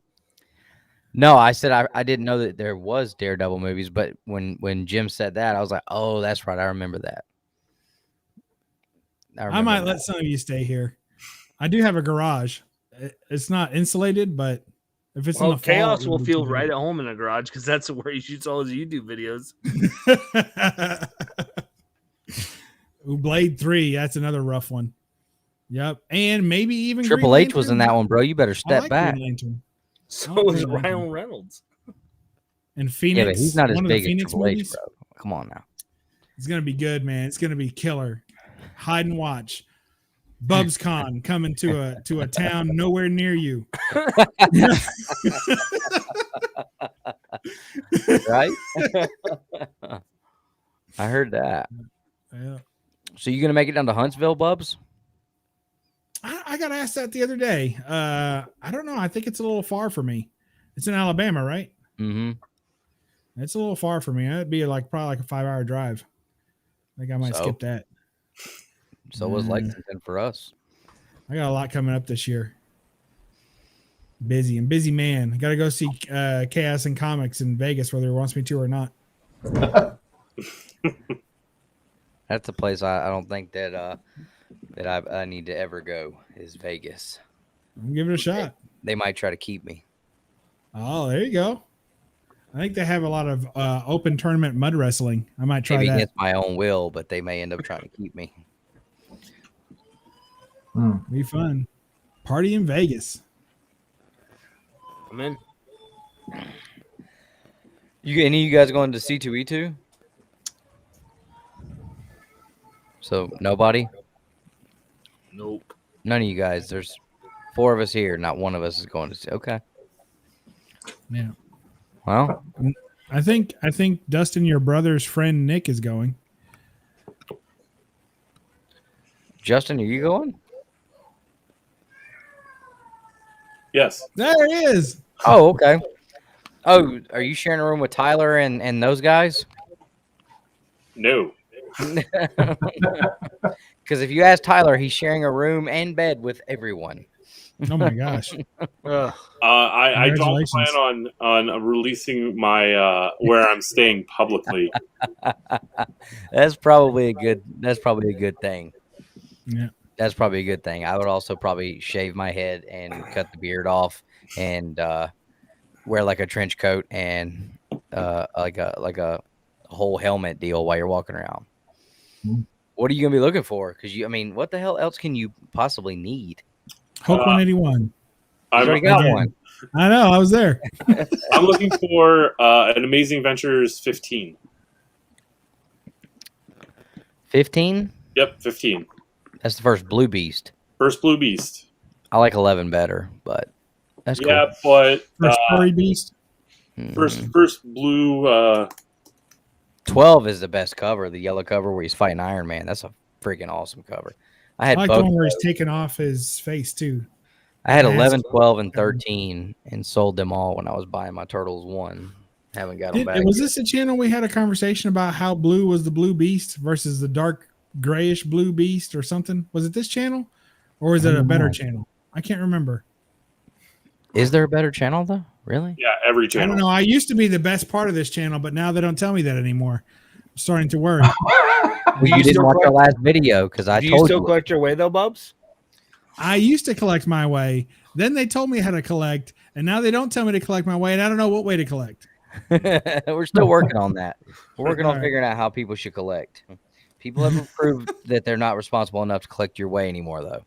What if they want NFTs? I mean, what if they want to collect NFTs? That is the problem. That's not a real thing. This is all coming from the guy who has like every Mortal Kombat comic ever made. Actually, there's only 14 of those. Actually, I'm missing like 2, but yeah, 2 of the 9 that were made. So plus variants. Ooh, Dustin's a big spec guy now. I hear. He's counting them now. Spec guy. That's what I hear. That's what people are saying. So I heard. He doesn't know my life. Rumor on the street is Dustin's a big spec guy now. I don't have enough time to devote to that. It takes way too much time and effort. And I did it for like a year. I was like, this is just way too much work. And I just don't care. So I stopped. I hear you. I started collecting my way, bro. You know what I mean? Y'all are all going to be blown away when you come to the Sleep Inn at in old South Central Kentucky for Bub's World, BubCon, Bub's Big Con. We're going to call it that because it's going to be high price tickets and not much. They're going to have black all outside the glass doors, so you don't know what's past the doors. I feel like there's going to be a con. Bub's Big Con. What was the documentary of the music festival Firefly or something. That's what this con is going to be. You're welcome. Give me all your money. I guarantee lots of stuff. And then when you show up, hey, it's a prepaid only. The sleep in. Do we need to bring our own Lysol can to make sure? No, but you might want to wrap the mattress in a trash bag first. Okay. Tighten the ends. Yep. Just in case. Bring your own pillowcases for sure. Yeah. And if you have a plunger, it would probably be helpful. Just saying. What happened to the No Faces chat this past Monday? You promised us you were going head to head with Comigories, and then you didn't. So I went to bed. Yeah. As long as you didn't watch Comigories, it's still a win, though, right? No. I was going to go head to head. So get this. DS Comics ended up working and couldn't get off. And then Roger was doing some paint work or some chemical work and inhaled too much fumes. No kidding. And so he was not feeling well. And I was like, holy cow, he's gonna get well or develop superpowers. So we'll wait and see which occurred. I need to call him. I keep forgetting about I think Roger is someone we would all be excited if he gained superpowers. Like that would be someone we would all be like, you know what? He freaking deserves it. That's cool. Yeah. Maybe he would give some out to the community too. He'd give us all just a piece of our 10 minutes with his superpowers. You get 10 minutes with his superpowers. He would probably do that too. He's that kind I'd of guy. say he would. Yeah. For his friends or for his friends' friends. Just give him a list.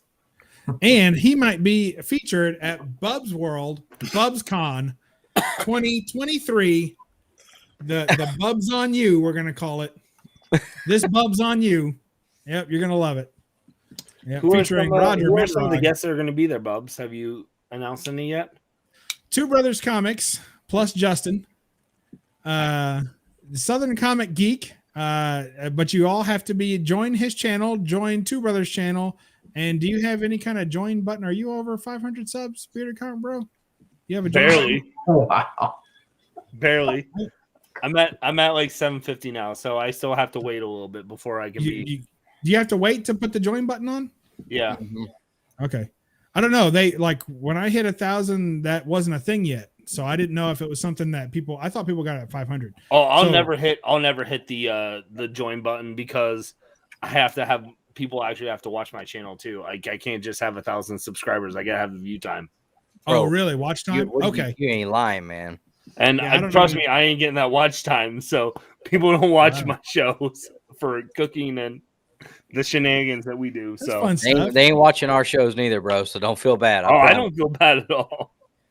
Well, we're not actually going to sell Nick, tickets. I was like, I don't know, man. I think we need to like maybe start slacking back on content or what? Because putting out 5 videos a week and nobody's watching them is but what's your bar for nobody? What are you calling nobody? I mean, 300 views. Yeah, I mean something like that. Yeah, I mean that's not nobody. That's 300 people watched it. Well, That's when you look at like subscriber count versus like your watch, like it's like they want you at 90%. I mean, that's hard to do when you get that sub count up. Yeah, I mean, half of the year last year, we'd put a video up, it hit 1,000 in like a day and a half, 2 days, and all of a sudden it just went 100 in like 3 or 4 days. Nick's had a video out for 4 days. It hasn't even hit 100 views yet. Now it was about manga, so like it's not that one where you had that weird mustache thing going, was it? Probably. Yeah, that was a rough one. I couldn't get 5 minutes into that.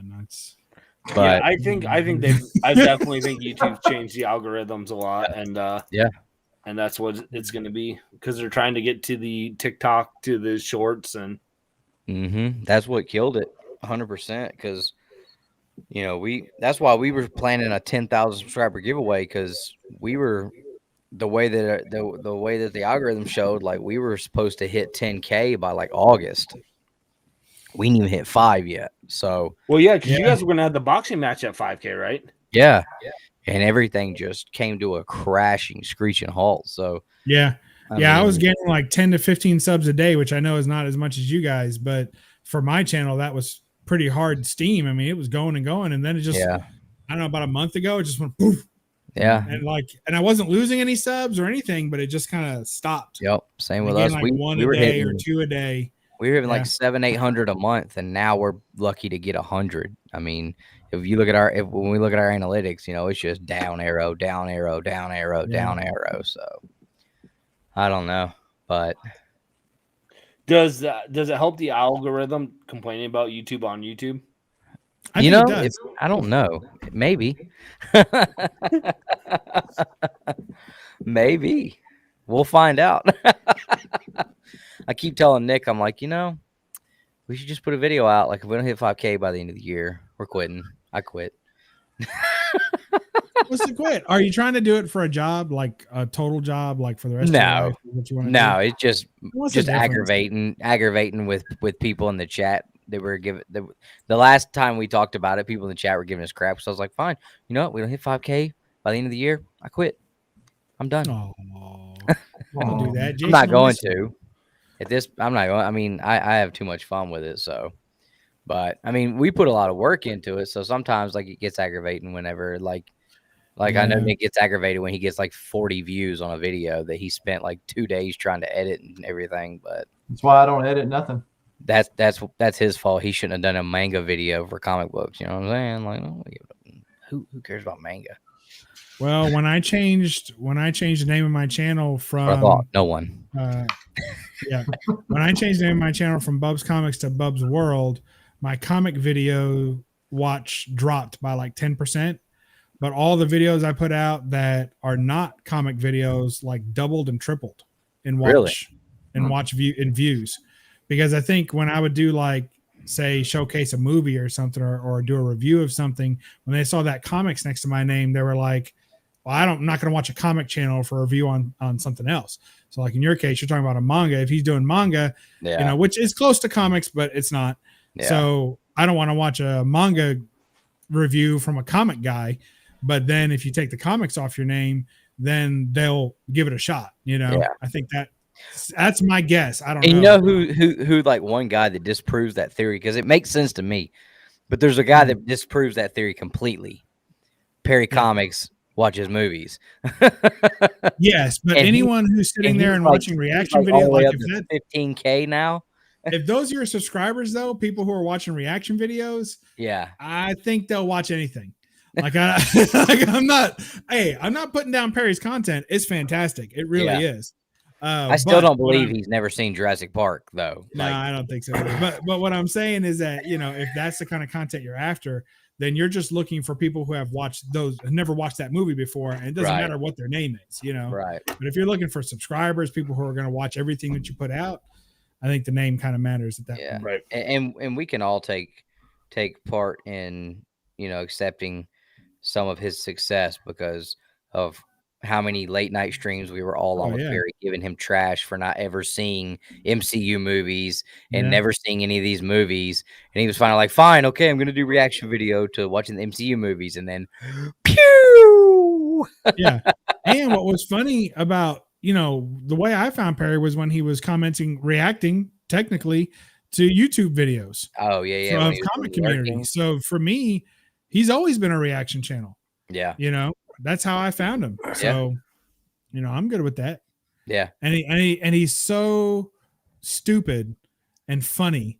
Like not that he's dumb. You get what I'm saying, but his reaction is so raw and so base.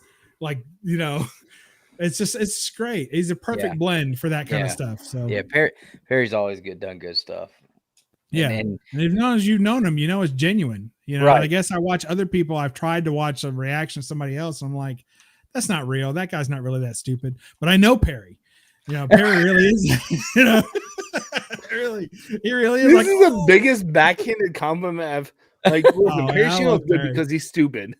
Perry's freaking awesome. He knows he's stupid in a good way. In a good way. I invited him on, but Dylan grabbed him first, so. I think we're over there on Dylan's show talking about horror movies. So, Dylan, he changed the name of his channel. He was a comics channel. And he was Dylan's Comics or whatever. Yep. And then he lost in a comic trivia championship to me, and he changed it to a horror show. Oh man, I'd change my name if I lost to you too. Or I would too, right?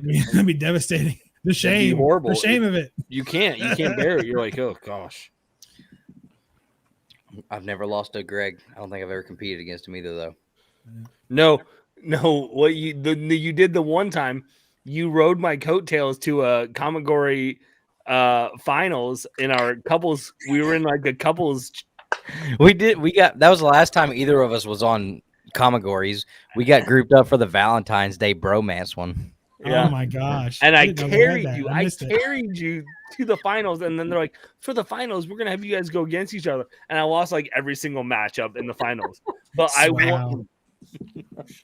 Nice. I Well hated done. that because like I don't like being a teammate with someone on something like that because I'm like I think I've got a great book here, but And you didn't though. But so you should have thanked me because I carried you. no, I had one for the snow cover or the cold cover or something. I had that Michelangelo. That one was better than everybody's, but I was like, I did the last one, so I'm gonna let Greg do this one. Yeah, and I talked my way through it though because I had the same book as everyone else, and I talked my way into it. Wow. I But can. the important thing is I am a Kamigoris champion, so I am too. Multi. I mean I haven't been back since February, so Yeah, I haven't been back since October 2020. maybe we should So start a it's new been- show. It's been a while. Bub's I already Gories. have a show on Mondays. They changed their time on Monday. It doesn't, but then I found out it doesn't really bite into my audience too much. I lose like 5 viewers when they're on the same time. Hey, there's Perry. Yeah, so Hey, you we still got talked you 3. up. Rewind the tape 10 minutes. We were just talking about him. Yeah, So if you're rewind only the tape. losing 5, then Bubs you still didn't call got you an 3. idiot, so don't worry. Yeah. Hey, Simon's saying he found me through Kamigoris. That's cool. Kamigoris is a lot of fun. I think I discovered Bubs through a late night stream with Perry. To be honest, Probably. He used to have more of those. I missed those. those were the good old days where Perry was a man of the people, and he would just like, talk on the stream and like, "Hey guys," and those were the good old days. I know. I for a long time I was doing. Oh my god, I was probably doing 3 or 4 shows regularly every week. And it got to the point where my wife was like, "You got to stop," because I was doing our content, and then I would be doing. You would be on I did. Lamer Frame. You were on the Layman show with Frame. I was Cap, on Yeah. the What If. the What If on Wednesday, Thursdays with Burke, our Babble-On on Saturdays, the Hunt every other Friday. I mean, it was so I had to. The Hunt is a pretty big much- one too, because the Yeah. Hunt goes late. It's on a Friday night, Mhm. and like I'd get so worked up, like I'd put myself like in high blood pressure mode and be sick all day Saturday because I was doing screaming and yelling and acting crazy. I'd be sick for a day after a Kamigori, especially if I won. So like if I win like twice in a row on the Hunt, like I'll kind of throw a match or so the next time out because I'm exhausted. I can't go on this show again, guys. I get so worked up, but it's a lot of fun. And Yeah, that's the only most one fun that I had, I think. That's the only Was one on I the stayed on just because I don't work on Saturdays and it doesn't interfere with my time with my family. So, and it's only every other week. And so I haven't been on as much as I used to, but yeah, I was on all kinds of stuff. Plus, we would do the Disco After Dark with JB, or Yeah. we'd be on with Perry late, which, that was some of the most fun streams that we had, though. is Oh, some of yeah. the, streams like that where we had some fun stuff to happen. It was a lot But of fun. now we just sit That's around all and react. pre-COVID, and that's before all these COVID channels came up on YouTube and kind of cluttered up the airwaves. Sorry, guys. I'm a Yeah, that's COVID all channel. Sorry, That's all right. It happens. that's me. I'm a COVID channel. All these COVID channels. Two Most of brothers. them We were the last ones to slip in with the old heads. Yeah, a lot of them have gone back to work, so you don't see them too much anymore. They do a live every now and then, but all the COVID channels are gone now. Kind of I think I started my YouTube. I dropped my first video in January of 2020, and I was doing one a month in like from January, February, March, and I was like, I'm done. Like I can't, like one video a month is way too much work. I can't do this. yeah. And then COVID hit, and I was like, oh, what do I do with this free time? And now I'm like, 3 videos a week. Let's go. Yeah. I still enjoy it. The difficult part is continuously trying to come up with new content to drop every day, man. That gets you start to reach. You end up doing manga videos. I mean, you're reaching. NFT. Well, it's the difference between at one point you're like, I have something to say and I want to say it, and then you have to change and say, I have to say something. What do I say? And that's work. Mm-hmm. Like the first thing is fun, and the second thing's work. Mm-hmm. So, yeah. See, Perry, people want the hangout. Bring it back. Oh, I mean, yeah. that's what we're doing right now, Perry. We're hanging out, and you're not hanging out with us. So, actually, I got a very important thing I'd like to say to contribute to this conversation. We'll be the judge of that. I'm tired. I'm going to sleep. Bye. Oh, Oh, this would have been way more dramatic if my mouse is ready. Can I do that again? yeah. All right, go back. Bye. So, Bye, Dustin's. You're giving Bye, us, Dustin's hang out brother's with us. friend. giving us the Justin. Midwestern goodbye treatment. No, I just wanted to be more dramatic about it.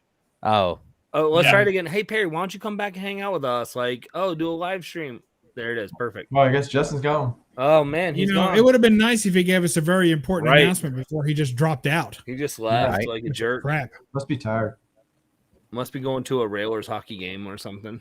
oh, I didn't remember to tell you guys, but if you look at the bottom of your screen where you can hit stop video, Yeah. you see the little arrow next to it. If you click that, you can put yourself in 1080p. I'm already in 1080p. Oh, You're welcome. now I'm in 1080p. There you go. Oh, really? Was I in not? it Was the so? whole Am I? time. Chat. Do I look more beautiful now? Oh, wow. No, you're clearer. I think it's the opposite effect. No, 1080p should highlight my beautifulnesses. Oh, man. I don't think there's enough white light for that here. Oh, there's plenty. I just want to know what Jason is wearing for a t-shirt that he's so ashamed of that he won't even show the bottom of his collar. It's like, It's where that camera's set up, Bubs. But if you want to know, this is Blazing Saddles. This is where I rode a bike across Golden Gate Bridge when I was in San Fran a couple years ago. all right. That's better than a White Castle employee's uniform. That's what I thought it was going to be. Yeah, not so much. Maybe I'm just hungry. You gotta be really hungry to go White Dude, Castles. what's the closest White Castle to you, Bubs? We got one just town over that I work in. Oh, Nick and I tried to stop at one on our way to Lexington. Man, I spit in the water bottle I was drinking out of. Dang it. I hate when I do Don't that. let it stop you. Just forget what you just realized. Oh, I've pulled that mistake before, driving down the road and grabbed the wrong bottle. Ugh. Nick and I tried to stop at a White Castle and on our way to Lexington, and we walked in and it was so busy. I was like, nope. And Nick's like, really? All the work you do, because I mean, I had to like make a U-turn and jump over a median, run a red light, and stop sign to get in there. And he's like, all that, and you're just, oh, I didn't even see you, Chaos. No, you weren't. he wasn't back. Don't listen to Chaos. Chris, I know, Liar. like, I'm feeling so bad. Like, Liar. I was going to end the stream, and then he said he put his kids Liar. to bed. I was like, okay, well, we'll hang out. And then now he's not coming, and now That's he's what Chaos backstage. does. Chaos playing with my will emotions. guilt you into it, but he's not going to show up. And he's the one that said, you remember when we all used to hang out? And I'm Yep. like, okay, well, I'm going to try to work that in a little bit. And guess what? He didn't show up. So it was like 20 minutes ago. But anyway, I don't like waiting in line and being patient. That's not me. So if I pull up somewhere, even if I've been planning it for like a week, I pull up and it's completely packed. I have to stand in a long line. Now I'm going home. That's fair. Can't do it. I mean, it's just in the end, it's just White Castles. Yeah. You Chris know. would be better, I think. But Ugh, that's only people who didn't have a White Castles growing up. I'm sorry for your that's loss. true. That could be true. Yeah, I got Crystal. So I was going to say, Jason sounds like he has cookouts where he's at. I I've do. got to cook out. Yeah. Yeah. You They're all you expanding Southern fast, boys man. have They're growing. cookouts. I can sense it. Best $5 combo you can get. Absolutely. I had cook out 2 days ago, and their banana fudge shake. Heck yeah, man. Whoa! Are you sitting in the White Queen's lap? What's all that fur behind you? He's in the jungle room. He's in Oh my Memphis. god! He's also He looks- listening to himself. I think Great that's his Jurassic conversation. Park pose. Great conversation. Good night, guys. It was a great show. Okay, I'll see you in a couple of months. Look at that dramatic exit.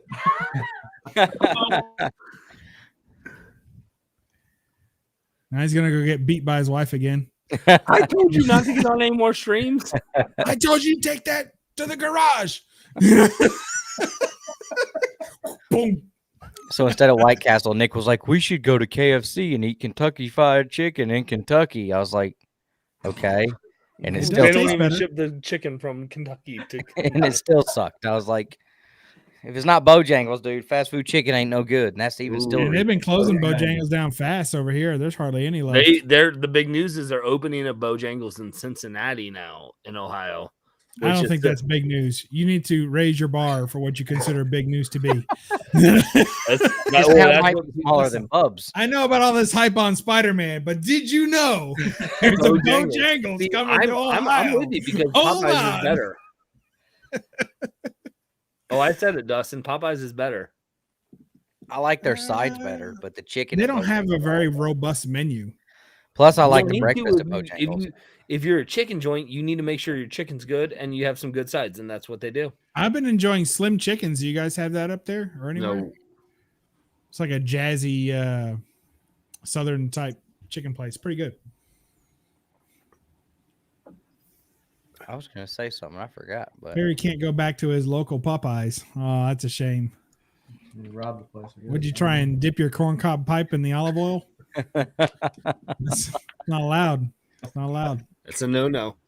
I had I went to a butcher shop today to grab some stuff to throw in the grill for the football game, and I got a sausage that had gator and crawfish in it, and that What's was the first name?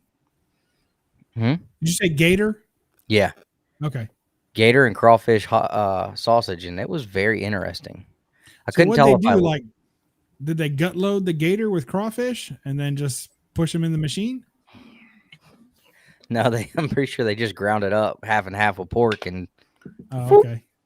but sounds- it was decent, but had steak and a jalapeno popper. But the best part was watching Alabama crush Georgia. I mean, and destroy the entire state that I live in's dreams. And Where's this at? KFC? I could literally hear the people next door crying. It was great. Gators don't have a sausage. Gator tail is really good. I had gator tail in Texas, Yeah, I'm Holy pretty sure that's shit. what they put in it was a tail meat. and they have some dark meat too, like in their abdomen area, and Mhm. it was really good. Like it was better than the tail even. Man, I go back and eat that again. So, you guys got any big books you're gonna try to grab before the end of the year? I only got one more book that I'm trying to get by the end of the year, and that's Batman 357. What is that one? Killer Croc, Jason Todd Oh. one. Yeah. And because then I think I'm like I have every Batman book from like 260 on to 317 or something. Oh, nice. So I'm Just straight trying run? like that one book is like there's a gap in it, and I'm like, what is it? Oh, let me actually I'll tell you the actual. And it's frustrating because I'm like, so yeah, 263 to 713 once I get that Batman book. Same here, who does? Same here. That's Become what you January keep saying. 1. Huh? You keep saying that, but then I've you been keep saying that doing since like August. But I got see, a mine's not a 9.8 big boy slab in book. last week.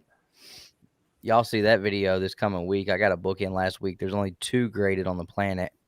Most people won't care about it, but it's super hard to find. And there's only 2, and I got a 9.8. So I was super jacked about it. But That's cool. what do you guys think about? Because I'm going to be picking up a book in January. My shop just bought a collection, and I found the book in the collection and was like, okay, this was in a stack you guys said you looked through, and you did not see this. I found it. It's one I want. Been looking for it. If you buy the collection, I want it. So it's locked down. They just have to get it all inventoried. What do you guys think about these record reprints? Have you The seen the gold prices record? these things are demanding and selling for? They've been going up since prices went crazy. But, Yeah. I mean the Gym 38 or Gym 83. 83. That one's is one I would like with the record. Yeah. But We'll have the record they want a couple of thousand for that these days. If it's No, in more high than that, grade. dude. More than that. A good 9.8. I could have bought a 9.8 in February for $1,200. That's of a that 9.8. reprint. I swear, I wished I would have done it because now it's going for like 6, 7, something like that. Yeah. I wish I So would what'd have you bought do? it. The Avengers 4 one? Do what now? What'd you do? Find the Avengers 4 one? No, I have an Avengers 4, The so I don't gold need the record one? reprint. No, I've got an actual Avengers 4. Yeah, but I mean, No, I I like found the- I found a Fantastic Four 1, oh, okay. and as crazy as like, and I've never been into Fantastic Four, but when I started reading it recently, I like really got into it, and I was like, man, like there's no way out. You know, a 1.0 is like a $10,000 book almost. So, and then the record reprints, those things are selling for like $700-800 if it's in mid grade. Which I'll get a much better deal than that. And I think this one's probably around like a 7.5, maybe an 8.0, but definitely no worse than a 7.0, I don't think. Does it But come with the record? no, it's just a book. He also, I I'm also out. found an Amazing Spider-Man #1 record reprint in there, and that one's worth even more. But I mean, like I said, that's Spider-Man. So, but if I get the book, I'll definitely want to track down the record because I'd love to have the pair for sure. Right. Yeah, But I like the record. Yeah, I'd like to. I don't. What size record did those come with? It's a 33. Okay, yeah, so I can use that Full LP. on the old guy up there. Yeah, surely. Hey, did you get that one on Amazon? My mom bought me that for Christmas last year, so probably yeah. Yeah, I'm looking at that exact one. How is it? It's pretty good. The speakers are kind of low, but you know, you can hook exterior Which one? speakers. What up is to it? What do you got? A little record player up there?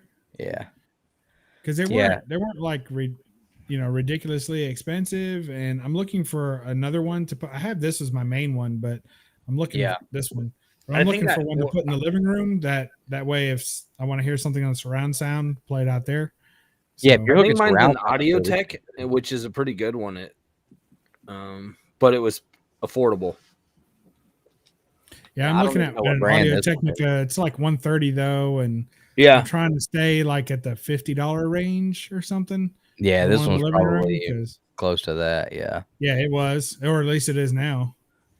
That'd be fun. yeah. I mean, right now, I got that Audio Tech. That's the one I got. Oh, that's nice. all right.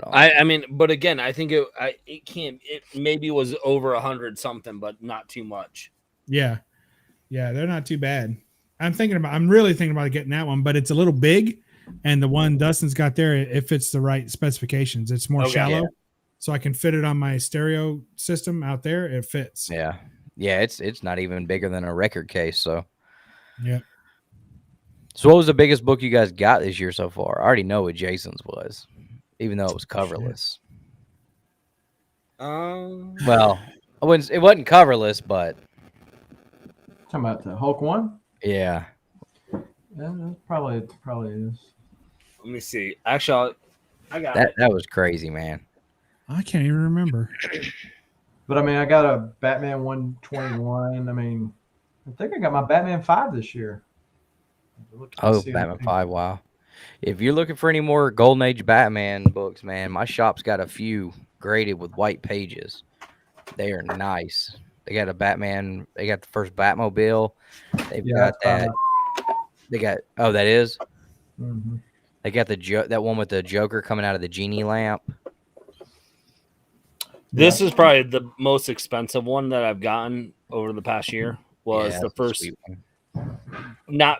It says it's the first Silver Age Two-Face, but technically it's not. But it is. But it's the real him because it's the real him because the other one's a fake Two-Face. Mm-hmm. Right. Yeah, that's the argument with like the Strange Tales 114 and being the first actual Silver Age appearance of Captain America. It's like, yeah, no, because it wasn't actually Cap. So, and then I got Venom 9.8 for $50 before it blew up, so that was good. Yeah, but like those were I didn't spend a lot of money, but they turned out to be worth more. Throughout the year. Yeah. Yeah, I'm still at the phase. I'm still so new as a collector. I get ooh, I don't know if I can spend over $100 on a book. Like, I'm still in that baby stage of I collecting. think you've been collecting longer than me, though. How long have you been in this? 2019, 2019. Yeah, so I probably started close to the same time you did. I really struggle like justifying buying a book over like in triple digits. It's a really I did it. I bought. I mean, at Lexington, you saw some of the ones I bought. Yeah, I think like they were either right at 100 or close to it, but it was tough. I forgot about that book. That's probably my biggest book of the year. ASM 16 with the yellow Daredevil appearance. That was probably the most money I spent on a single book this year that wasn't like a golden age, yeah. my Planet Comics run. I don't even know if that's but the biggest impact to my collection was the books I got graded this year. That was the biggest, having my Batman Adventures 12 come back at 9.8. That was the biggest win of the year for me. Here's Alan's record player setup. I just looked at that. I saw the message. That's awesome, man. Yeah, my biggest purchase is still yet to be determined, because it depends on what that Walking Dead one comes back as. You're not going to find that out for another 6 months. It shouldn't take that long. It's fast tracked, and it's already been. Did you already send it out? Yeah, it got mailed out last week, and it's already been checked in and scheduled for grading. Dude, I can't wait to see what you get in 2024. Me too. For this year, though, it'd either be Avengers 4 or I guess the Hulk 181. I guess that it'd be one of those, yeah. It's hard. I'm looking around. I'm seeing all these huge books from 2 years ago, and I'm like, what happened? I'm like, oh, yeah, prices went crazy. Yeah. So, like, yep. I mean, my collection, quadrupled in value this past year, and I didn't have to buy very much to do it. So TK. Nice. Yep. Yeah. I think that so I'm at Batman 151 forward, and I don't know if that's where I'm going to just stop. Nah, bro, you can do it, man. One all the way, one all the way up. You can do it. So your collection is 154 up. 151 up, yeah. Yeah, sheesh. So my goal is to get everything from 200 up, and then anything under 200 is icing on the cake. And I have a handful that are under 200 right now. Yeah. Do you have 189? No. That's one I want to get next year. I've been wanting that one for 2 years and I haven't gotten it. I kept saying it was too expensive. Now it's really too expensive. Well, that was my problem. Is when I first started collecting, I passed up some of those first Poison Ivy, first Riddler books because I was like, I don't want to spend $100. And now I'm like, I would just love to have that experience back where I'm like, yep, I'll get that because I didn't know what I had in my grasp. The Batman Silver irks me because a lot of them aren't true first appearances; they're first Silver Age appearances. So those kind of bother me. Well, but they have to be because the problem with DC ones is all their first appearances were in, a one issue in the Golden Age, and then they didn't revisit it again until Silver Age. Where Marvel, like all those first key appearances in Marvel, were at least at that same time frame. Yeah, well, it's like Captain America. I mean, I don't even recognize Cap 1. Like that's not even a real book. You know what I'm saying? Like that's not even. I know people who have one. I mean, that's definitely a real book. I know one guy with one, but like it's not a real book. It's not a real book. That's fair. But Avengers 4 is the first time Captain America appears in Marvel, so like that's a big deal. Still, it's not just the Silver Age; it's the first Marvel. So, but yeah, same thing. You have to with DC. Like I've got first Silver Age Catwoman, I've got first Silver Age Clayface. You start getting into those. I still love them. Depends. Well, the first Silver Age Clayface, that's actually a different Clayface than the first appearance. It is. So somebody did a video on that too. What? Somebody did a video on that too, didn't I did. Who? Oh, you did? I that's my only knowledge is I can actually tell you about Batman keys. But I mean that's the Matt Hagen one, which is actually going to be, if they ever do a Clayface movie, that's what they'll do. They won't do the Boris Karloff Clayface. Yeah.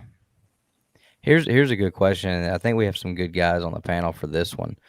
If you get a book that was coverless, depending on what it was, is that something that you would restore or have restored? And I know two of the guys on here would have some real good input on it because both of them have some of those in their collection.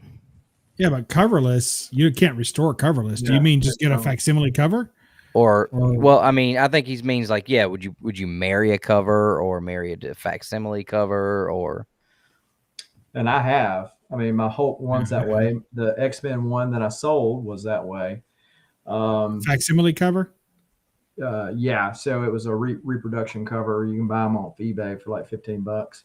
Yeah. And most grading companies are going to put a no grade on it, or if you send it to PGX, if you just want it encapsulated, you'll get a 0.5. So like I've got one Golden Age book that I just had to have, and I found a coverless book, and it came with the reproduction cover, so I have that, but I don't have it graded. I think it's kind of silly to grade a facsimile cover book, because the only good part about it is that it's real, and that's all trapped inside the fake part. So that's it's hard to justify it. But it presents really well. And but so what are you like presenting? So the X-Men one, as an example, I bought that coverless for $800, and I sold it for $2,700. Mm. So, and I think it was in large part because of it being encapsulated. Wow, I guess. And I've got my Daredevil one that I married the back cover to. So I found, but so it's that was a whole ordeal too. Yeah, it's not a Daredevil one back cover. Yeah, but it's of the same time period from another Marvel book, and it had a matching interior ad as well. And I married it to the Daredevil one, and CGC didn't catch it, so it is what it is on that. But I'm so telling. Yeah, tell them. I don't care. I'm never going to sell that book anyway.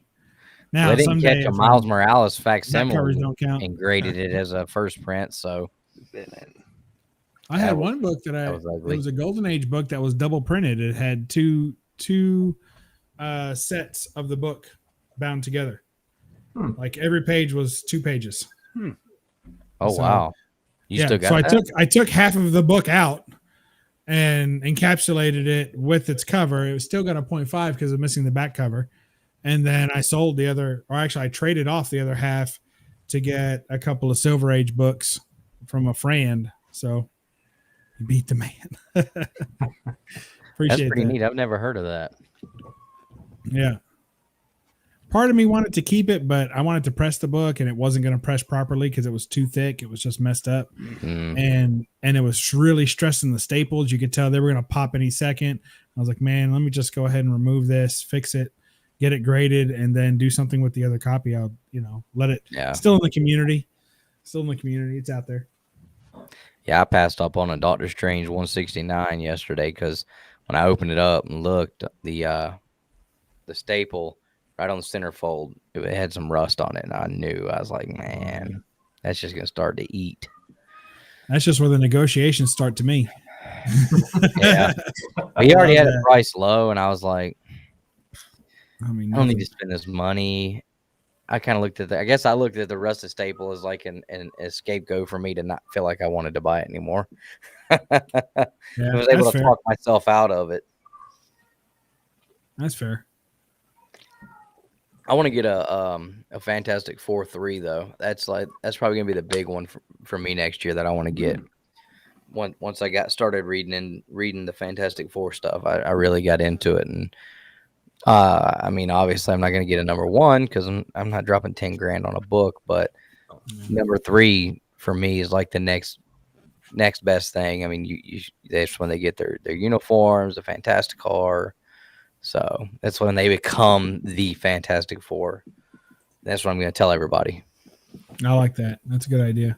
So I'm going to send some books into PGX. Said no one ever.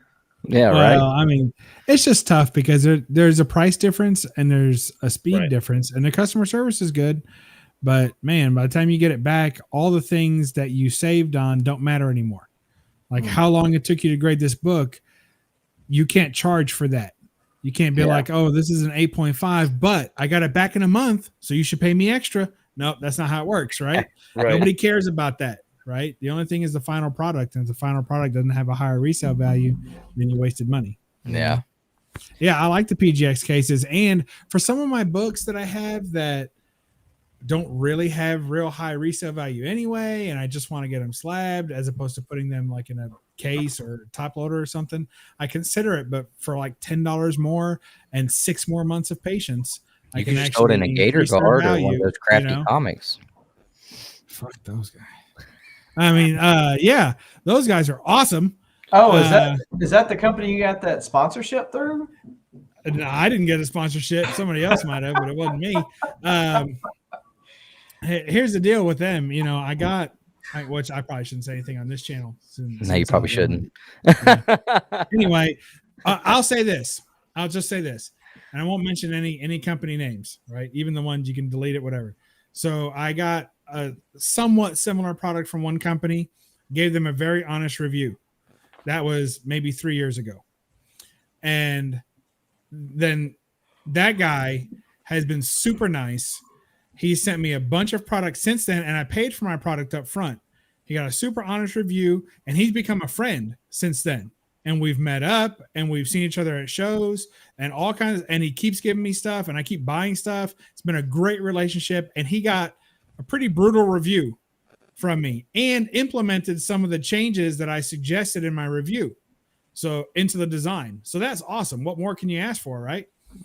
This other company contacts me because they see me using that other product and it says, hey, if you want to try a better product, we'll send you out some stuff. So they solicited me. So I'm like, okay, send me the stuff. They sent me the stuff and I didn't think it was very good. There was lots of design flaws. It was on the right track. It was also very expensive, and there's lots of design flaws. So I point out, I give them the same kind of review, and they're like, I don't know what you're talking about. I don't know if it's the right artist. They're like, J. Scott Campbell's got our stuff hanging in his studio. If it's good enough for him, it should be good enough for you. I'm like, okay, so now artist knows everything there is to know about, you know, protecting a comic book and encapsulating and everything. I'm like, look, I can see dust forming on this thing. You better stop, you know. But so like they got all PO'd at me for giving the same honest review I'd gave to another company, you know, just the same way. I like it. Here's what you can change. Here's what you probably need to redesign. They weren't interested in any of that. All they want is glowing reviews so that they can say everybody loves us, you know. I'm not that channel, but there's plenty of channels like that, but I'm just not that channel. I'm sorry. If I like it, I like it. If I don't, I'll tell you what you can do to fix it. Well, that's what it is. Do you have anything at CGC or CBCS right now? Dude, I canceled I did not renew, I should say, my CGC membership. It was due like end of November. And I'll tell you how bad it was. My wife has bought my CGC membership the last 2 years. And I told her, don't spend the money. Like, just don't renew it. And then they hit me up with a Cyber Week sale for half off. Well, the renewal, when you renew, you get a small discount. So they were offering the associate membership, which means you can still send books in, right, and have access to the registry, which I'm active on the registry and the board. So I want to keep that. So they offered me that for $20. And then they had Cyber Week deal. So it's $5 off. It's usually $25. Cyber Week deal, half off. So mad. So with half off, I ended up getting my CGC membership for $7.50 because they went ahead and took $12.50 off, forgetting that I was already getting the discounted $20. So shoot, man, for $7.50, yeah, I'll do that. So I renewed with them. So I'm going to send a couple of Golden Age books out and just pretend like I never sent them. I'm just going to send them off, and when they show up, they show up. I'm not going to stress over it. I'm just going to be like, those books come home when they come home. I expect to see them sometime end of the summer is the way I'm looking at it. Yeah, I've been sending my stuff to my LCS, so I don't even have to buy a membership. He doesn't charge me to do it. So same. I sent off like 9 books recently. So I got some good stuff coming back though. Some DC, some Marvel, that Walking Dead, some Silver Age, some Bronze Age. I'm excited to see what my Legion of Monsters comes back at. Oh, 'Cause nice. I bought that for $40, and it's pretty sweet condition too. Matt just sent 17 books to see. Seriously. Yeah. Well, when the one come back at a 9.6, send them to me because I know you won't keep them. So. Yeah. Patrick, what's up, man? Yeah. Like I said, he sent my stuff in last week, and they're already scheduled for grading. It surprised me. I'm excited to get that Hot Wheels #6 back because that was a really cool Neil Adams book, and there hasn't been very many graded on that one. But when I saw the cover, I was like, that's super cool. Santa Claus running over people with his sleigh. It's like a black cover. That's cool. Oh, pretty Patrick sweet. Wall's here. I owe that guy $20. I better go. See y'all later. Are you sending anything in anytime soon, Jay? Well, I just sent in 5 more. Well, actually, I did the order on CBCS and sent them to the presser, so they'll be going out after that. And then I don't have a CBCS box. I guess I should. But after I completed the order and sent it, I said, "Oh crap!" So I had because you start thinking about other books that I wanted to get graded. Mm-hmm. And one of them is a Brave and the Bold, which is a nothing issue, but it's signed by Jim Aparo and Bob Kane. Oh, wow. So I'd really like to get it. Right now, they've got I forget what issue of Detective it is, but it's with the Joker with the laughing fish. Yeah. And I it's love signed by Alan West. So it's Nice. supposedly signed, obviously, right now, but we'll see if they certify it. Yeah, I still need to send in that Jack Kirby signature I got. I did a whole video on it like 5-6 months ago and never But no sent one it watched in. it, so Yeah, I don't know if they did or not, but I got mad because I pulled it out and was trying to show the signature, and when I put it back in, I noticed that it looked like the staple may have popped on the bottom, and I was like, I don't know if it did or not, but I don't ever want it opened again. CGC will tear it off for you. Just like they do. Just with don't mine. ask them to. Yeah, you don't even have to ask them. They just do that for They're free. like, oh, Right. This is good service. That's right. That's why I'm so nervous about that Walking Dead 1, because, I mean, you know, my presser's like, dude, he said, you have a fantastic shot at a 9.8. And I was like, yeah, unless they like drop it or, you know, oops. Yeah. Like Justin's book. I mean, it was a 9.8. Now it's a Yeah. 9.4 because somebody signed it. Yeah, there was some handling issues on that one. He could see where they had like, you know, the thumb press on it. Hot Wings fingers. So I told him, I was like, you can send it back and have CCS press it, and you'll still keep your label. You know, you may get your 9.8 back, but I had an actual dream one night that I got that book back, and it came back like I forget what it was like a 7.0. And I was like, really? How'd I go to a 7.0? I bet there's not a 7.0 on the census. But we'll see. We'll see. I need to stop sending them in with expectations because it either completely blows them out of the water or it is way, way lower. So I don't know. And I've sent books in and they bumped up for no reason. Didn't touch them. Yeah. Like, okay. But I mean, CBCS is kind of on the naughty list for me right now too, though. And you know, here I am sending them more books. But I mean, the book that I turned in at Dallas Fan Expo that was 4 times signed, first appearance of Laura Kinney in comics, or in her last name Kinney, X-23.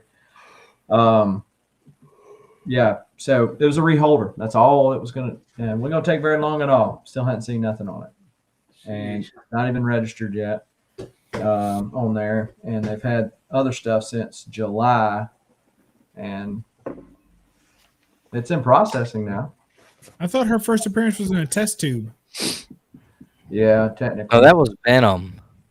No, it's not her Technically first in that appearance. Wolverine book. Yeah, I I've think got 2 of those if you need one. I did find I got one of those too. I've only done one book to CBCS, and the art was a lot longer because of that. Because I did the art signature verification than the other ones that I sent in. Mm-hmm. Yeah, they got backed up pretty hard whenever CGC got backed up real bad. A lot of people started going over there. Then they weren't prepared. And so now everybody's going back to CGC. And I'm like, oh my God, are they prepared? Because like, this is going to be a vicious cycle back and forth. Well, I mean, they're prepared. They just had Anne Hathaway doing a signing. So they've got plenty of people there to take care of it. Now they they're don't even have to provide chairs because I think she works on her knees most of the time. So, whoa, what happened? All right, I gotta go. Yeah, Nick just cut the feed. Right? Nick's like, well, you at least lasted past almost till 12 o'clock. It's all right. We're in the late night stream. We're in Two Brothers After Dark by this time, right? Is that not what's happening? Goodness gracious, you guys have been so good. I mean, that's also on Dustin for inviting Bubs to a stream. So. You know, I knew. I didn't bring up Anne Hathaway though. Okay, but I didn't. I didn't think it was going to go that route. I thought it was you always have to expect him to go that route. I thought I was being nice. What in the world? Somebody to delete that dude, just kick him out. I don't know who. Jason and I have been blocking this dude or dudette, whoever's in here. And I mean, give Bubs a minute. I don't know if he wants to, try to grab their channel. You notice he's looking down. He's on a second. Yeah. I tried to block him too, but he said he was already blocked. Are you sure you didn't try to subscribe to them? Bub's like, hold on. Bub's like, I'm trying to block them, but what's the name again? Jason, you blocked it. Can you tell me what the name is? What? Are you going to send anything for the Ronin signing, Jason? Mm-mm. Yeah, I'm not either. Jeremy Renner signing? No.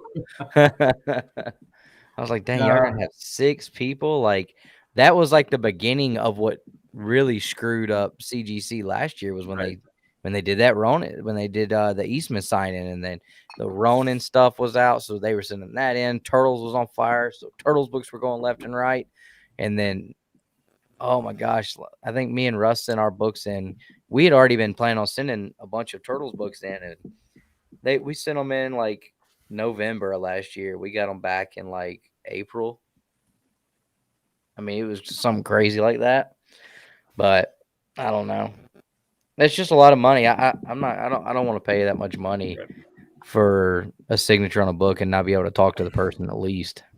Yeah, that's where I've been at. I struggle sending them into those signings because I at least just want to like meet the creator or the person that's signing my book so I can say I had that interaction. And so it's tough. And there's some of them that kind of makes sense because like Todd McFarlane, he doesn't go anywhere anymore. You don't see Todd McFarlane out. Right. So, I don't like all that. You have to buy the special bag and put it in a special box. And I don't like that they're back any more cost onto it. Like you have to buy their special signature window bags now. No, you don't have to. I think you do. Not that I'm aware of. I think that was just really. Yes. You have to use. You have to use certain bags that they have. Yeah, and you got to buy them from them and wait for them to ship to you, and then put your books and everything in it and send it back over to them. I'm pretty sure. Yeah, that's pretty shitty. Yeah, I think I can handle making my own window bag. Plus, if I'm going to send one in, I'm going to make the window bag the way I want it so that the window is small enough that you can only put it where I want it. Because I'm not going to leave it up to the creators of these and the artists to just put it where they want it because it's usually in the most stupid spot ever. Well, because they're doing a bajillion Stanley, right? And the CGC ones, if I remember right, it's just like this window bag. I mean, so they can sign. Yeah, it's pretty much the whole cover. Right? Yeah, it just takes off like an inch around the border. All of this. Yeah. Mm-hmm. So you know. Oh, is that another recount book right there? Yeah, this is. I picked them all up. So I got second print, first print. I got the Alan Qua. Ooh. So sounds like a crawfish sausage. What's that? The Brian Silverback one. No, my shop had a few and it sold out. and I hadn't gotten. All I had to do was holler at him. I'm sure I could get one from him, but that's probably one of the ones that I don't have that I would like to have. But Scarface homage, yeah.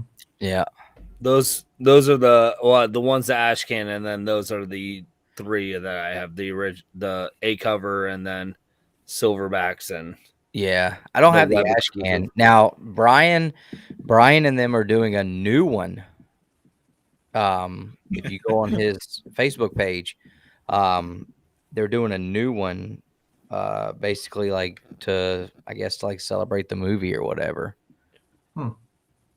well, So, and they just I feel like they just did a variant of the Brian Silverback one with Comic Con, but it's a little different than the Scarface, but it's the same one. it is. It's a Scarface. It's just a virgin, I think. Okay. Yeah, it's just not the trade dress. Okay, so I have that then. I have that then too. That came Yeah. in the Comic Tom box. Yeah. Yeah. Well, Thank- the Virgin one they just released. Right. The Yeah. Silverback one came out like 7 months ago. Yeah, Right. it came out with the regular releases. Yeah. Image has a new. They're gonna be doing like a. They're doing their first like team up with all their new superheroes with like the Radiant Black crew and all that. They've got a couple of other new superheroes coming out.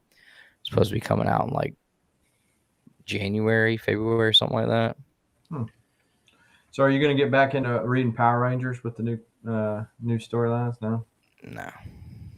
No, I hadn't been collecting that in a while. I picked up all the 90s stuff earlier this year. So there's one issue I'm missing. It's Power Rangers Saga issue number 2. And that was the hardest one to find because it basically goes over the first time the Green Ranger showed up on the show. So that's the only one I'm missing. But I kind of like the which I usually hate the negative space covers for anything, but I kind of like the ones that Ghani did for that new series. So I may pick up some of those. I don't know, but for the most part, I'm probably just gonna. I mean, there's not much that I don't have. There's a couple of the Ghani's helmet covers I'd like to get, but I don't know. I can't. I guess I grew up. Whatever you're missing, you can come get at BubCon, Bub's Big Con 2023, South Central Kentucky. Be there or you should be Sponsored by there. Two Brothers Comics. Yeah, sponsored by and Don't sell now. yeah. Take And it Perfect on. Perfect Taste or whatever the hell that company is. What do you say? Coming to a city nowhere near you. Coming to a city nowhere near you. Get your airfare today.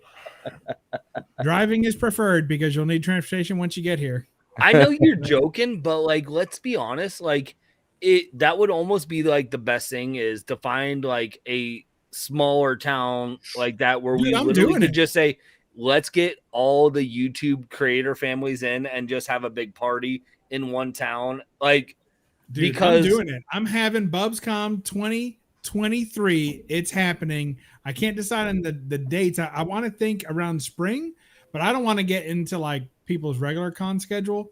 You know, like I don't want to be competing with C2E2 and BaltCon or anything like that. I mean, if we could plan it in, I mean, you're in Kentucky, so that weather is pretty close to like probably closer to me and Jason's weather that we're dealing with than Greg, but we don't want to be like in the hot part of the year. We definitely want to have like, April. I don't know. You haven't experienced the AC at this movie theater. It's not the best. In fact, they recently made a Facebook post just today, or it might have been yesterday, and it said, look, we've read through our comment box, and we want you to know that we are currently in talks with the company to add cup holders to the armrests. So never fear. And also, we already mop our floors twice a day. So, I mean, they're all over it. That's all I'm saying, man. I'm telling you, we're doing it. 2023, BubsCon. I want to say first week of April, but we'll see. I think it's going to be first week of April. I'm in. Yeah, first week of April. I want to make sure it doesn't conflict with any major cons, especially in my area, just in case people want to come from around here. You know, in case there's actually something better that Bub wants to do than what he's putting on. No. Well, that too, I guess. Yeah, I don't want to miss a major con here either. But would it be possible for you to get some kind of internet service? I mean, I know you'd probably have to string that along from the next closest town, but we could have like a creators corner, do streaming there. Oh, absolutely. Yeah, we're gonna blow it out. The only people that are coming to BubsCon are gonna be creators. It's just gonna be a big hangout. Well, no, I want to have like a little comic swap too. So I'm gonna whatever hotel that I find in the area that's willing to work with me that has a conference room, which I think at this point there's only 2 hotels in your area, so you don't have. Well, most of them are motels with a fountain that has no water in it, and a cracked pool with a cover over it. It says "Do not dive," no lifeguard on duty.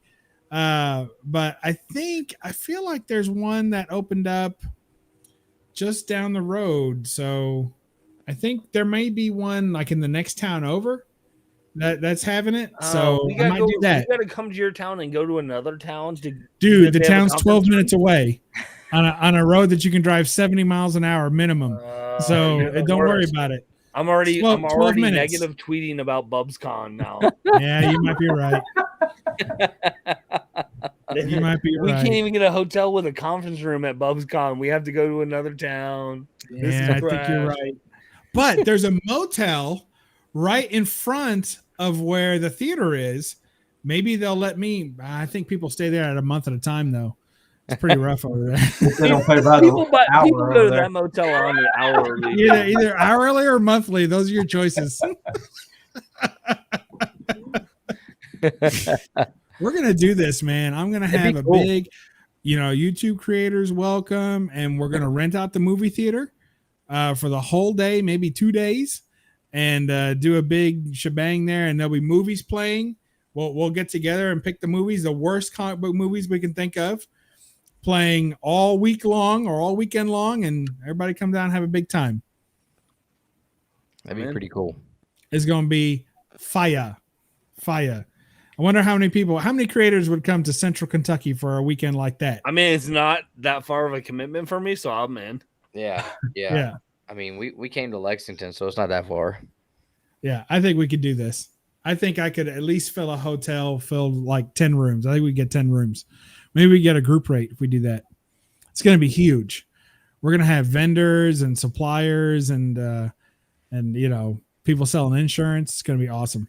You can't have a good Comic-Con and don't have at least someone selling gutter. Sounds like a sponsor. I smell a sponsor there. Yeah, I need sponsors.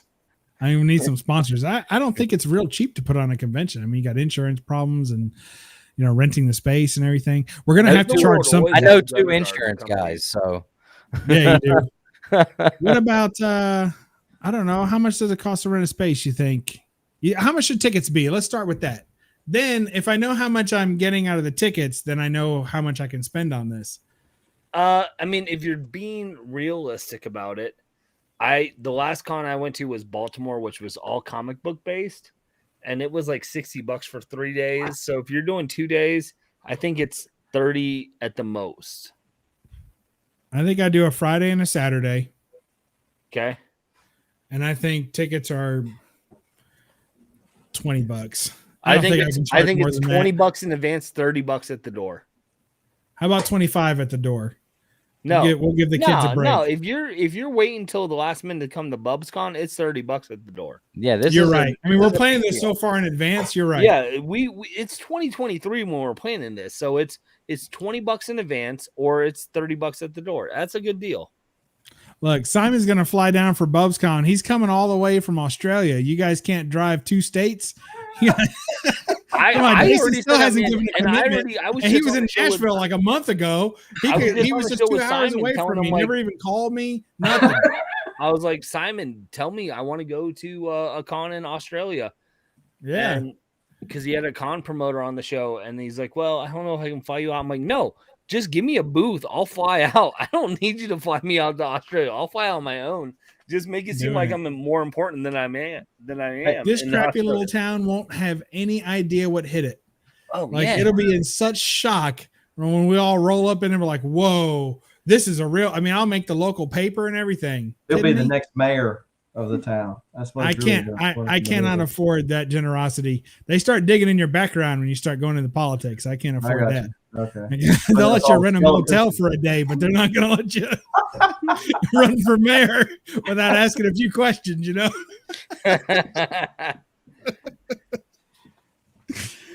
So, Dustin, actually, I have got my vendor booth paid for at Huntsville this year. Oh, right on.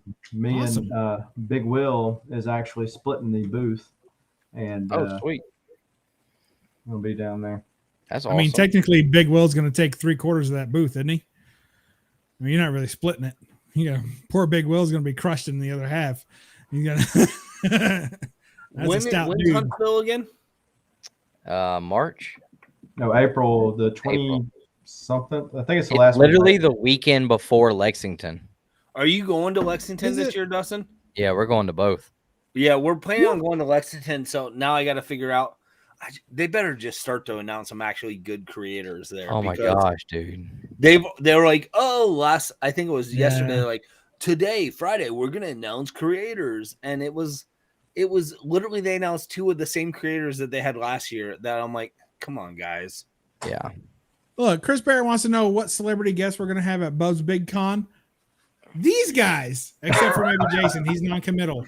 We're gonna have you two can sit between Dustin and Nick at a movie and get all the commentary you can stand. What more could you ask for, man? Nah, Chris, I will bring some creators from Columbus and I'll make it happen. Well, you figure we'll bring Justin. Justin, yeah. Well, yeah, I mean he's the lock. But do we want a letterer to be our lock? That is kind of rough. That's like saying, like, the anchor. I'm bringing in a professional football player from the NFL to hang out at this party, and you show up with the punter. Right. I mean, Chris, I get it. You don't have to like Ohio, but we still have good creators from Ohio. I mean, Superman was created in Ohio. I thought he was from Kansas. He was created, though, in Cleveland. That's not according to his parents. Were they driving through Cleveland on the way to Kansas? Oh my gosh, you're the worst, Bubs. They have like a camper or something, or was it just dangerous behind the wheel? We're talking about the creators of the comic. Oh, the comic. All right, I got you. You're the worst, Bubs. You know better. Be better. Be better. Wolverine was created in Hulk 180. Oh, yeah, good point. He's creating Krypton. What's wrong with you guys? He's creating Krypton. Look, it took Matt to get in there. Don't encourage Bubs. Matt, come on. You're better than this. You are better than this. I don't think either of us are. I know Chris Barrett is not better than this. I thought Matt. Bueller might have his bus up and running by then. That could be our big celebrity guest. No, that's a whole year later. Bueller could have his bus rolled in a ditch by then. You know? The bus is supposed to be up and running in 2022, which means by the time 2023 happens, the bus is going to be broken down and will not make the pubs. It's over, man. We have to have PubsCon in 2022 if we want Bueller there. I'm telling you, it's going to be 2023 because I really want to do this right. I want to take a full year of promotion too. I'm going to start gearing up, get things lined out, rent a space. They have some old unused spaces in that. See, I don't know. I think everybody just stay wherever you want to stay, just like a regular convention. And then I'm going to have the actual swap meet be in the same strip center because there's like some unused rental areas there. So I'm going to rent one for that weekend. And, I probably have to rent it for a week so I can get it ready. Are we paying for booths? No. Who's we? Like the creators? Yeah. I mean, yeah, you got to, if you want to sell books or have a booth, you're going to have to pay something. Not that much, though. I mean, you can come and just do the convention and, show up and watch movies and stuff. I just can't wait to tell my wife, like, hey, we're going to the BubsCon. She's like, what's that? I'm like, you remember that really tall YouTube creator that we met one time for pizza in Lexington? She's like, no. I'm like, well, we're going. He had his name on his shirt. That's a true story. He's working in oil tank. She's like, I don't remember. I'm like, well, it's okay. That's whose con we're going to. Yeah. Like I thought he was like working it. at an It's oil change place. Hey, that might be where we have it. Wouldn't be Well, too that was bad. also the first time that Dustin realized you changed your YouTube channel name. Like, oh, did your shirt say Bub's World, not Bub's Comics? Yeah, that's a true story too. But he was his capacity to understand such changes were a little diminished by then. Let's just say Dustin was, by the time we all met Dustin at the pizza place, he was a little late night Two Brothers Comics by that time. Yeah, I know. He was making Anne Hathaway jokes like it was nothing.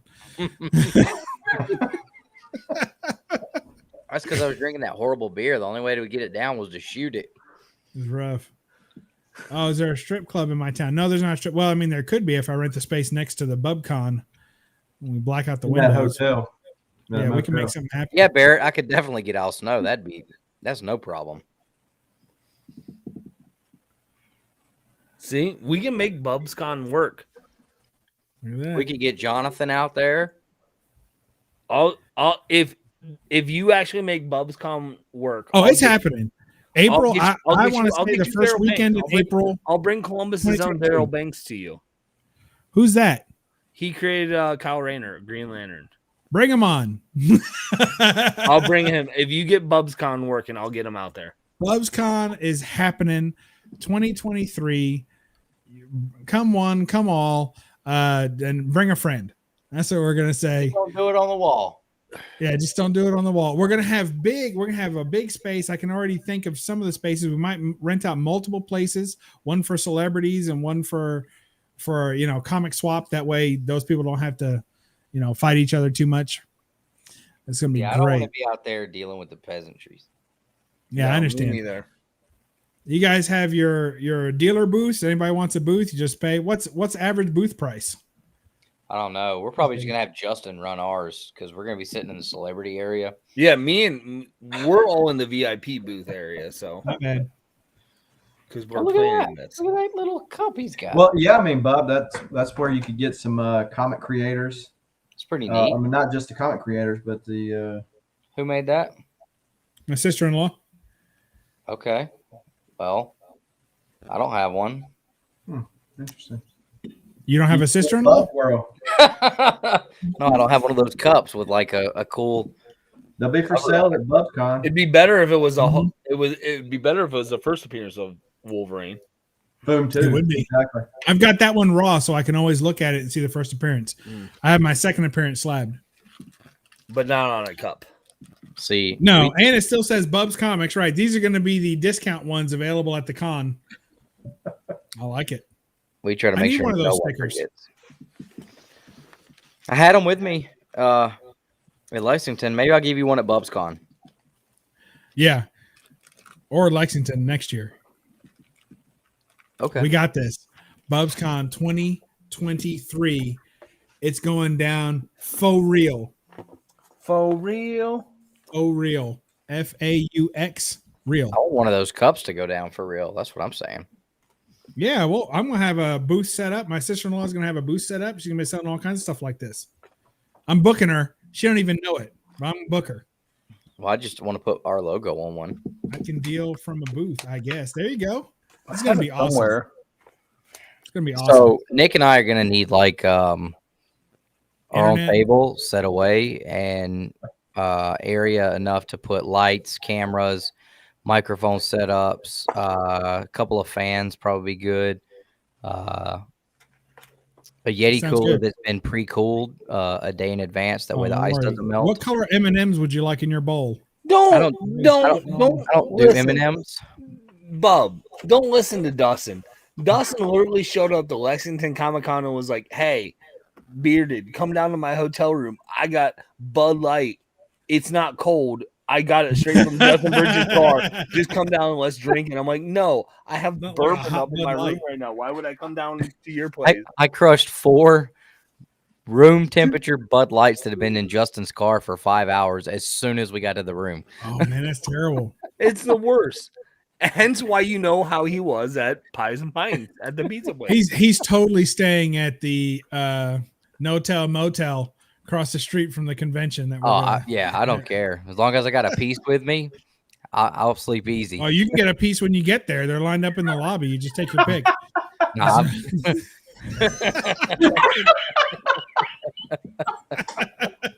That's not what I meant. Oh, my bad.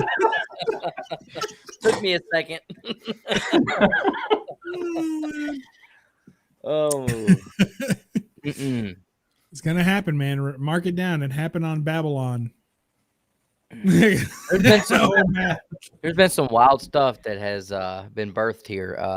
This is going on the man, list. this Joker's back.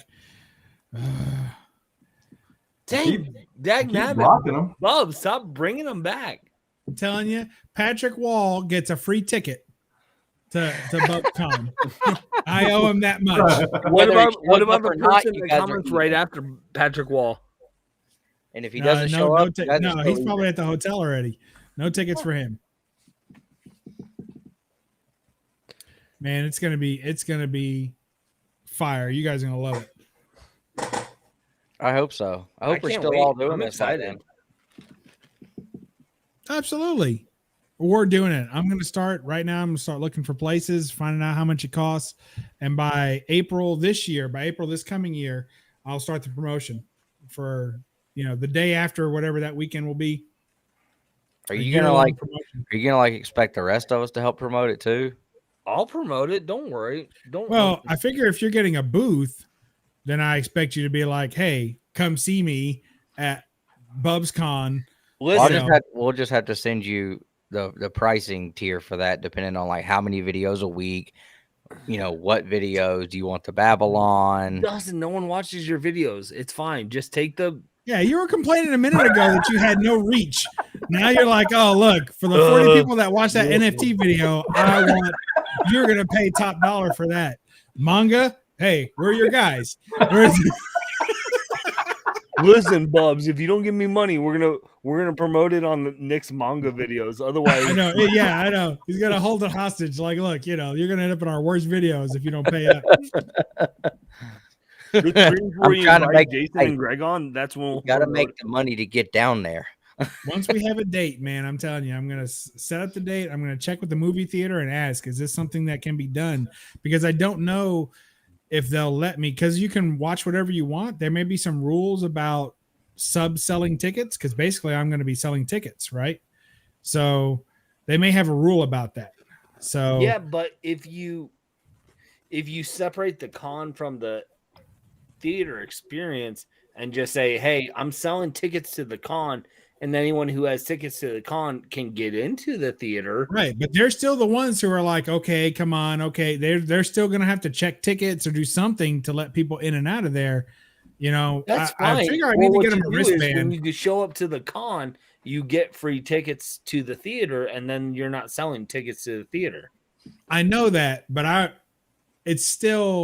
have to make sure they're okay with I got that. it. I got it. Yeah, I can't just show up and be like, okay, these 200 friends of mine are coming into the theater. Go on, guys, No, so I don't know. We'll just I get feel Whack like you're Comics making to a run lot more security rules at for the your theater. town than you need to.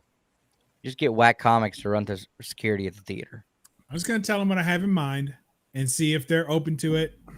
And it may be a Saturday only thing or a Friday only thing for the movies. And I don't know. Wait, It's going to be tricky. We're going to figure this out. We gotta, and then at some point, like to cap it all off, there's got to be like a big major throwdown. Like if you're not on the team with like in the crew, like Hey, The you 9.2 crew? like do a party for like all the creator people. Well, the town went wet a couple of years ago, so we can have alcohol now. Well, we could do the. It used to be a dry town. Because that'll be about the time you're hitting 5,000, and you can do the fight. Now you're on to That something. is rough. Yeah. That's right. That's right. 9.2 crew. How Is that close the are you to second iteration Barberville? of 9.2 crew? Didn't there used to be an old 9.2 crew? Did you guys steal the name? Did you become part of it or what? It wasn't even us. Somebody started that in the chat after I got that 9.2 on that Mortal Kombat book and went nuts about it. Yeah, there'll be alcohol in the town, Chris, but I don't know where we're going to consume it. There's no bars in the town. So Are you close to Barberville? no, Because that's a dry town too. It's a college town too, which is weird. it is weird. I mean, we still drank. I'm sure of that. They have a Daniel Boone festival down there. We went to watch my buddy play football for Barberville Union College out there, and we went to the Barberville Daniel Boone festival and got plastered. That's cool. We I almost think I got played golf over there once in Barberville. I have a golf course, I think. Oh, that's a cool one. I don't even have that one. Never even had one. Hey, you need to mint tall to those. play You need golf. to get those graded because they're not going to be saying "collect your way" anymore. It's irresponsible. It's an irresponsible comment. So, I was trying to find NFT. the Wolverine Manga. one because I know I have it. I just don't know where it is. We had to get rid of our T-shirt shop. why? Potential business partners weren't a fan. Your potential business partners weren't a fan of the money you were already making? Please. Or the money you intended to make? Right? I think Closer, aren't I? me and Nick ordered more shirts than anyone. That's crazy. That's a true story, Chris. All right. Well, we'll figure something out. I got to figure out a good venue. That'll be the key. Somewhere close to lodging and still close to the action, if you will. Hope it's Unless not they let me 15 do minutes it away in the another convention. town. In the hotel, right? If we did it in the fall, we could plan a hunting trip. No, that's dumb. What? It won't be dumb when I'm throwing the most beautiful backstraps you ever seen on a plate in front of you. I said Yeah. what I said. Have a Subway? There is a Subway. You think I could rent out the Subway? I think so. There's a Kmart. There's an old rundown Kmart that nobody's in. I can rent that out for like a weekend. That would be big enough, maybe. That'd be too big. I don't think I could effectively police that. There'd be people skateboarding and shit in the back. You know, I don't think you could do that. Let's see. What about those hotel cons? You guys ever go to those? The ones where it just has the comic swap or whatever in the convention of the hotel? Yep. And is that okay? Is that worth it? It's fine. Yeah, if there's enough to view. Mm-hmm. There just better be some good books there. I don't want to just come there and have to like see people that I've already seen and not have good comic books to look at. Wow. Thanks, Dustin. What What a nice guy. Like if I'm just coming out, I'm driving all the way to Kentucky to hang out with Greg and Bubs. Like I probably was already planning on because I'm gonna have to do that again a couple months later at Lexington that year. I'm sure. Right. Yeah. That's true. Seriously, how many times do I have to put this person in timeout? I know they must be just keep changing. Is it their not an name. option to block them instead of just doing timeout? I did block it. It's still We've blocked them. We've Yeah. timed out. We've hidden them. Well, it's just more comments. I don't know. Maybe to hit the algorithm. I might check the site out later, see what's up. Your potential business partners might not like it though. I might get in the This snug could be deal his over there. potential business partners. These are the people that are not letting them sell shirts. Dang it. Yeah. We're blocking them. Because they don't wear shirts. So you know. No, there was some potential licensing issues. What? With the Turtles font? With a lot of fonts. With the Mario Brothers font? Yeah. Turns out there are other two brothers out there, so we're gonna have to work on that. That's why There is they were adding a third brother. Yeah. Dang it. We got to make Justin official now. Yeah. Who? Who? The guy that was on your stream for 4 hours. What do you know? How rude. Official. That guy bought you a pizza. I was there. I bought him a pizza the next day or 2 days later.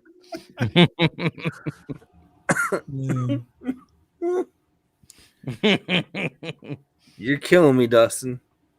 I tell you what, it's not just the Kentucky coffee talking. But I think we're gonna make this happen. I say we. In I the think we royal are. sense. I'm in for it, Bubs. Yeah, I think it's gonna happen. April And you first know it's weekend of going to be April legit when we 2023. get some West Coasters to come out and actually fly out for it. That would be huge. I'd love to see people from the far coasts coming around. I We'll can't think of get, any of we'll them out get there I Vegas. like. We'll get Chaos. We'll get like John's comics from LA. We'll make it work. I don't know Yeah, that see, they'll you're come not to- you're not convincing me to come yet. I don't think they like me that well. I don't need So- reasons to not It's come. not about you. That's the thing about Bubs. You got to It's spread perfect. it out. It's perfect. The first weekend in April that's 2022. Never mind.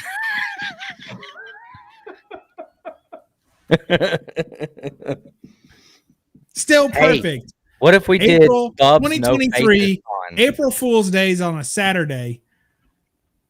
And spend April Fool's Day with at the big con. He's And gonna get everyone's all like, our "Is asses this out there. legit, or is this an April Fool's joke?" I was about to say he's gonna get all our asses out there to Kentucky, and there ain't gonna be shit going on. You're right. That might confuse people. Well, we can do it February the. We're not going. I'm not going to Kentucky in February. Mm-mm. All right. How about this? April 7th is a Friday. It's the first full weekend in April. So April 7th. 2023. Yeah. April Done. 7th and 8th will be BubsCon 2020. Should I do one day? No, I hate to make 2 people days. travel for No. one day. We're not traveling for one day. I'm not traveling. If I travel for one day, I am definitely staying at your damn house. I promise you that. That's fair. You will have All to right, use so- deadly force to change that. I mean, most of you guys will end up at my house anyway, just to hang out and see the place. Like my wife's getting nervous. She just dropped a bag of Cheetos in the other room. all right, all you right. got 2 years to get everything in order and 3 hide all years? valuable. How 2 hide all years. I got a valuable. Where's little your over math? 1 year. What are you talking about? April It's 2023. 1.5 That's just years. a year and a few months. Oh, dude, I forgot it was 2021. I was thinking we were still in 2020. No, we're about Damn to be. it. That's How why did this- 2022 is too where soon did because the I haven't year had enough go? time to promote it. Come on, Dustin, be better. Do you guys ever wake up and realize what year and day it is and feel like, dude, I feel like I'm gonna wake up dead tomorrow. Everything's moving so fast. I have never thought I was gonna wake up dead tomorrow. No. I'm telling you, dude. I One don't day think you're you going can to. wake up dead. Do you actually? Don't you just not wake up? You're just dead then. Dude, Don't you go to bed alive and then end of story? Like, I told somebody that one time. I was like, keep it up, man. You're gonna wake up dead tomorrow. You messing with me. He was so perplexed. He just what? I was like, that's right. all right. Give me Here's enough the time to other thing. go. Dude, that weekend, that April 7th and 8th, that's my birthday weekend. So no matter what, even if the con falls apart and I lose all my money and the cops shut us down, we're going to have a party anyway. So it's happening. Simon, come on down or come on Block over. party at your house. Do you have a Absolutely. block? The block will love it. They know to steer clear of me because I shoot off my back deck. So with guns. Thank Now you. it's a party. I am bringing mine, and I know. And we're with in that there. being said, it's 12:30. I'm about to dip. So Is it we really? planned BubsCon. I'm excited. It's good. This has almost been a 3-hour stream, but I gotta bounce. Yeah, I think I'm rolling out too because I didn't realize it was long, and I have a whatnot sale in the morning, so I got to get up early. Oh my gosh. I've ignored 4 other requests to be on tonight for you guys. So you're welcome. Well, Well, would the other channels have promoted BubsCon? Well, one of them was too early and I was at a birthday party. That was Simon's. I couldn't make it to his. Sorry, But Simon. another one was about 2 hours ago. And no, they would not have promoted BubsCon. So Probably they're going to crap all over it, but I'll hop over there and check. I'm well, sure the they're other one still was that going. person we kept blocking.